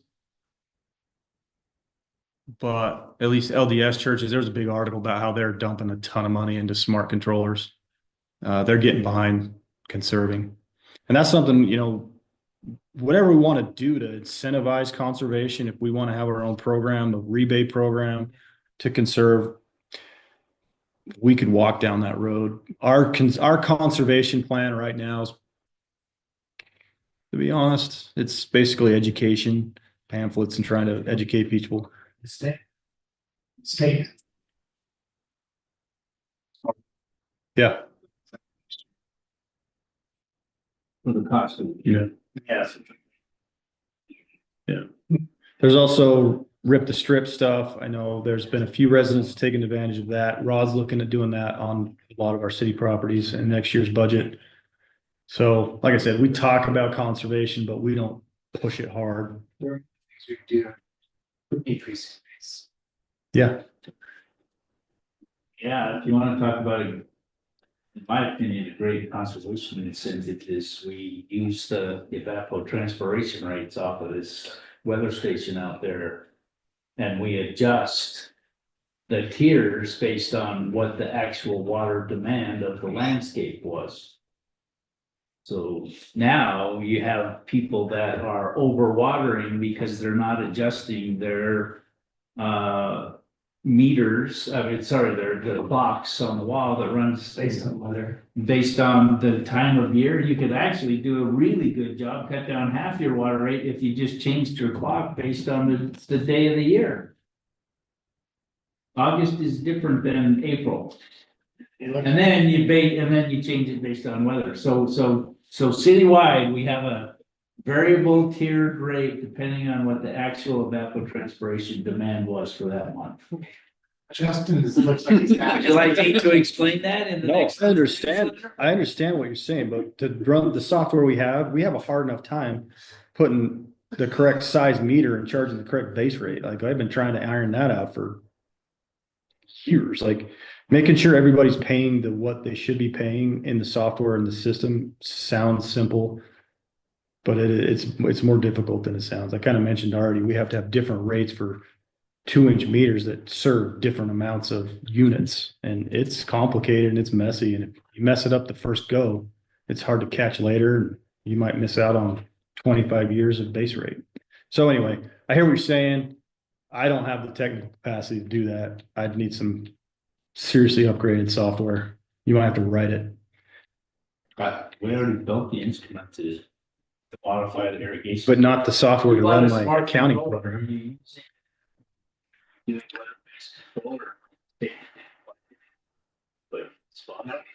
Put it in, had me take pictures of south facing, north facing, east facing, how much sun does it get each day?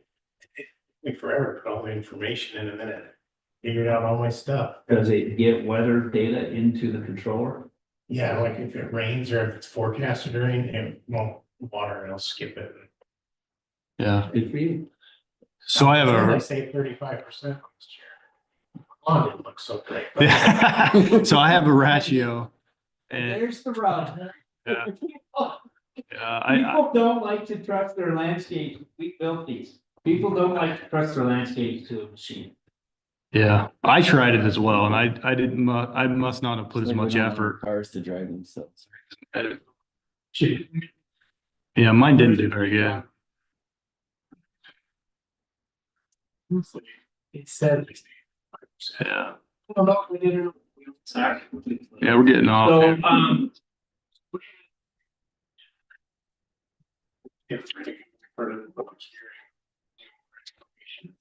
That's a good question. You could pass it for first reading, or you could continue it and waive second reading next time, but we need to get this done.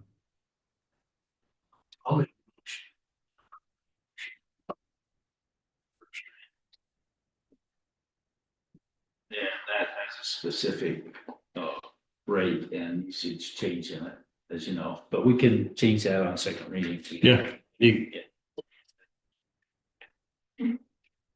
Is there a second? Okay, second for me. Motion to adopt 2511 for what are we on? First reading. Yeah. Oh, we have ordinance 2511 and resolution 25. For first reading. Any more discussion? Timing wise, it just so happens that we did a city newsletter on water and explained water bills and how to read them and what the rates were and bait and switch, because like people will read that article and then go look at their bill and say, that's not what the rate is.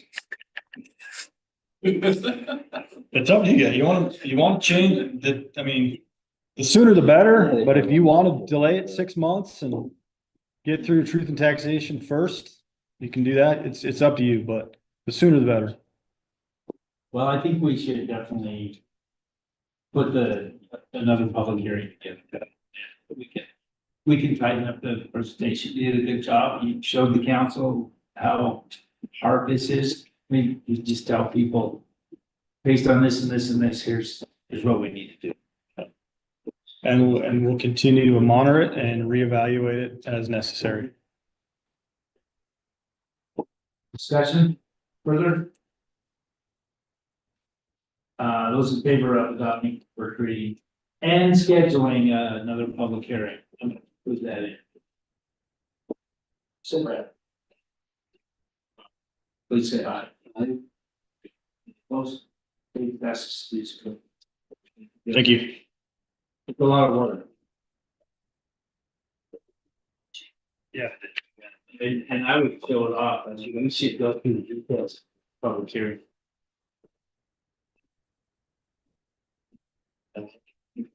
I think we're down to council and staff reports.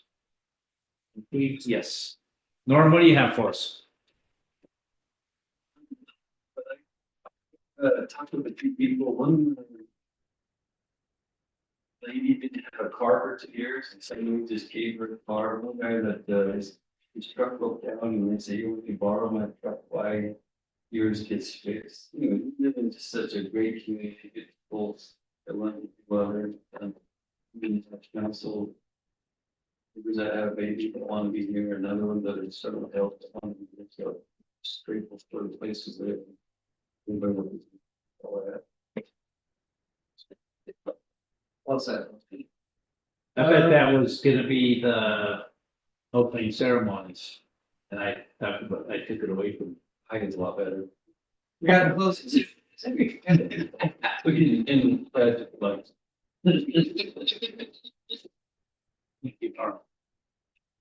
Nathan. Just interested in anything that stood out to those legislature that impact us. What was it? It got circled about transportation, utility fees. Right, so I didn't go through, but if there's anything that stood out, LPC or anything, but I think ULC, you took care of a lot of that. If there's something standing out, I wouldn't hear that after that. Whether it's matter, it's great, but that was the one I was most interested in. I plan on having starting with some backyard meetings, so council members that are interested, just let me know. Meeting some citizens, different areas. Opposite hot today right now would be 12 plus.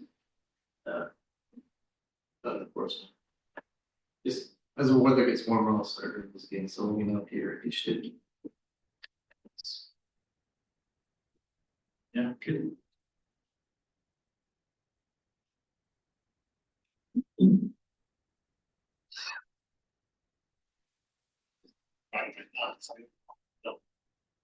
All right, I actually had some notes on there. For 12 West, I had a conversation with people on Fun Street. And then I had a conversation with a member of the fire department from Hiram. And I don't know why he says that he doesn't think it's possible for them to get a ladder truck in the stone bridge the way that it is without going over the drivable mounds, which he said their code isn't allowed. I asked him if he would write a letter referencing code or something to give us something, because I can't make decisions based on opinion. We have some facts, and they always seem apprehensive. I'm sure seems apprehensive. And concerned about it, but now somebody brought up, I don't know if anyone else has heard anything about the ladder truck. Make that, because he's concerned if there was a fire in some there's a ladder truck. Do they dispatch ladder trucks, to residential fires? I'm just telling you what he said. So, and then, yeah, I Really can't be. did. So then, and I wanted, we need talent on that. I'm gonna thank them because they sent me over a whole bunch of information. Shout out to them because I did have concerns on that, because I didn't understand. They're shortening that billing period and stuff, and there's some good answers to questions. I mean, emails with a bunch of stuff, which really helped me to understand that, which is why I have questions today. So shout out to them. Way to go, Levi. Thanks for being such a great advocate for the city with the developers and helping them just understand code. So appreciate that. And then also I wanted to express an appreciation for Justin and Mayor and Evan and the email. And kind of monitoring the direction and Levi. And anyone else who was involved in that, I don't want to miss anybody. I really appreciate you making that change and hearing some of our concerns, and I feel like that will make us better as a city, less authoritative and more educational. And I had the citizen in the city that told me last week, he was talking about code enforcement. He's like, I feel like we're moving towards a city HOA. I just really want to live in the nation, you're saying. But I appreciate that direction. And just getting back so quick on the library and different things we are trying to gather information so we can make decisions. I appreciate you with that. Just getting stuff. I wish they would have given us that number when we asked for it. We could come on the users. Made it sound like it's so easy. Like, oh, it's like that one. Yeah, it's pretty. There you go. Or whatever it is. Okay, and like we're great for that, love what we do. And it's great for the opportunity to serve. Maybe really big. That's all I got. For me, Levi. Not a lot, just we are gonna kick off the general plan this week. I've started work with the consultant, but we're gonna have the official kickoff meeting there with the steering committee on Wednesday, or I think it's Wednesday. Yeah. And we'll be setting up some one-on-one meetings with them as well while they're in town. So I'm probably gonna be reaching out between now and tomorrow. Good to have a group discussion, but sometimes it's good to have a one-on-one discussion as well. So that's part of the scope, and we'll set some up with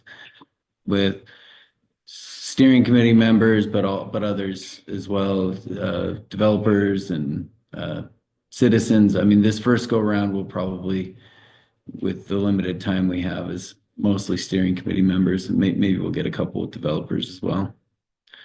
And we'll show them around. I'll show them around the town.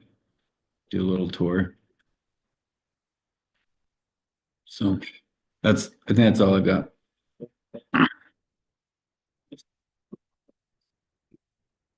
Briefly, it's budget season. If you got budget questions, issues, please come talk to me. Happy to show you anything, walk through anything. But should be ready to have a draft to you guys early May. But we're meeting with all the department heads now, going through everything, hitting hard, so. That's all I got. I have some celebratory news. We closed on some property for right of way on 12th West, 2600 South. With the rest of us up there. I haven't seen all the closing documents, but I've been told that we recorded the deed. So it's in our name now, and payments been made and signatures have been signed. We're just trying to get all the paperwork together from there, so. That was a good relief. I've had several conversations with the UDOT signals engineer for this area. Exchanged some emails, spent a lot of time out there, and good thing is that she's listening. I'm instead of just relying on the data, I'm expressing my observations of actually what's happening out there, so. I'll continue to observe and report back. It's generating, some conversation at least, but I'm not so certain if they're going to change anything with regard to the passive lefts versus protected lefts on the signal of 3200 South and the highway. At least they're listening. The gal I'm working with, her name's Karen Roy Lance. She's just fantastic, just empathetic, but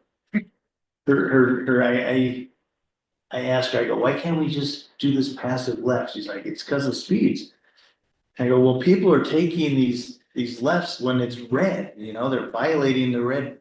She's like, well, I go, they're taking these chances, someone's gonna get hurt.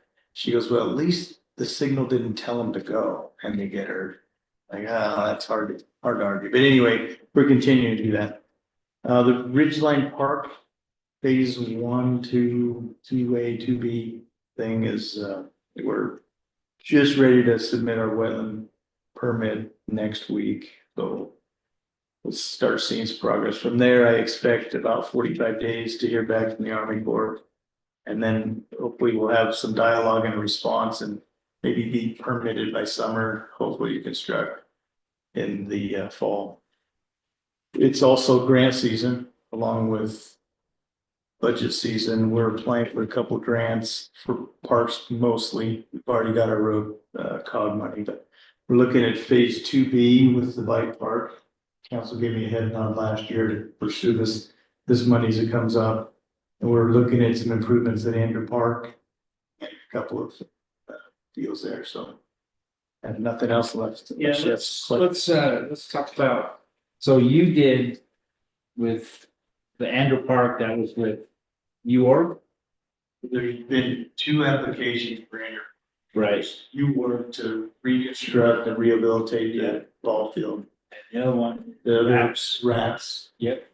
And Bleachers. And that's for Ander, for some bleachers. I Yeah. also have a UORG grant for the bike part 2 of the bike park. And Wraps. And wraps. Also That's true. applied for that. That's true. Yeah, C, perhaps B or C. Yeah, the phases are 2 feet now, and for the sake of just not confusing grant applications and things, I'm continuing with the Ridgeline Park theme until we can get everything Name. wrapped up. Yeah, the name for a while, just so you may see that, but we all know that's Nibley City Center Park, so. But I think what's notable from the council is we're eligible to apply for Wraps again. So good for staff. Say, hey, we're back in the game. Give us a fight. Please. Cheryl? I have nothing. Steve, you wanna talk to us? 29:36, Utah State halftime. 10:30, it's. Yeah. Gonna be later tomorrow night. We have with our adult budget kind of being the way it's been this year. We've saved quite a bit of money. So with that money, we could take, got a plow truck, it's costing us quite a bit of money, a very small, they're very heavy. So our plans are, we're gonna take that blade off, put in a blade, level the blade, and hopefully sell out. The same as you maybe start at about 8,000, possibly get 6 for it. It's like, so that's pretty exciting news.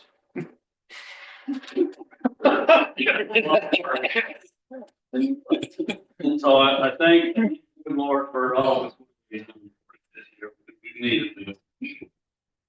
Thought it was a great addition to our league. We bought pretty. Yeah. I guess my question to you guys is as well, what do you want me to have prepared for you? Yeah, for staff. What would you share with you? Halftime scores. Yeah. I think you're doing fine. Yeah, if anything specific, We can ask you, you're here, we can ask Yeah. you and catch you off guard. We don't want you to prepare, we wanna see the deer in the headlights. You're great. day to day. If you want, Steve, I love. The chance for the council to see what you guys do, and we should put you on an agenda for that. Instead of just ad hoc, we should say, hey, let's do a public works presentation. Not to make it a dog and pony show and put a bunch of responsibility on you there, but just to show our appreciation to the crew. And we can do that. April will be National Public Works Week, so. Oh, nice. Yeah, there's some. Perfect. That week. Yeah. I think makes lots to Perfect. do and all the community through that week, so. Yeah, and we've got the sheriff coming in April to talk about that fee increase, so. Is there anyone that doesn't want? You see that everything's in inflation sometime. Right. Seems to be last nights to buy from Pittsburgh roads are pretty good. I don't think it's gonna be out there. We have a windstorm, so it's really cold. It's been. So, my grandkids love to look at trucks, so you do the public charging. That anyways, something like that, I guess. Just put it on those kids' level. Yeah, I've had a lot of, Logan always did I think it was Ricky did the career days, and I've always thought it'd be fun for us to do our own days. All, we could take our equipment down to the pit and I just don't know how busy it would get. But I think it'd be fun to let the little guys get in, run back into the backhoes and track. That's what inspires me. It's pretty fun. Yeah, forget the little kids. Don't invite them, they'll be in my way. You know, year we did it over there, and I've taken them to school for the 2 days we did it. And keep scoping equipment, I think something like that would be fun to do. All just wait and see this and keep going. Yeah, nice. So, I'll come up with something. You could do a competition or a race or something, let's see. They do a rodeo. Yeah. They already do the rodeo. They have a public works rodeo.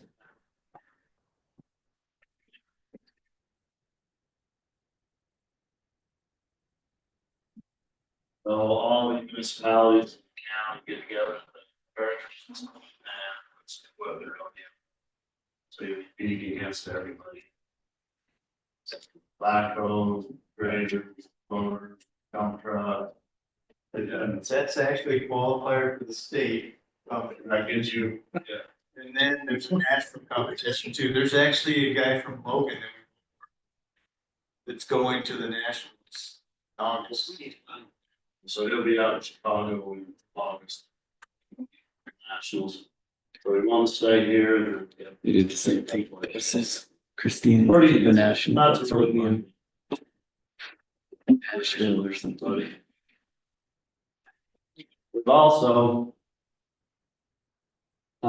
this is something that's kind of been dear to myself and I think Tom and Jeff. And, today BWA, we're trying to make a unified standard across the valley rather than each city having their own. So we've had 2 meetings now. We did the first Standard on what? on our water lines, streets. Construction standards. Construction. Yes. So, we've had 2 meetings now. Everybody is really on board. So, we started our first, official meeting for going over a standard, the April, first Wednesday of April on water. So we'll see how it goes once we start looking at these. So our hopes is we can bring everybody together and say, why do you have to do that? Why do you have to? do Yeah, that? are there big differences you for? There is some big differences, you know. Good. Yeah, so we will set the rules to change. As long as it's, we can compromise. It was see. It reminds me of the Red Green Show and the Possum Lodge oath. I'm a man, but I can change. If I have to, I guess. Oh, that'll be exciting. I'm excited for it. I don't know how to.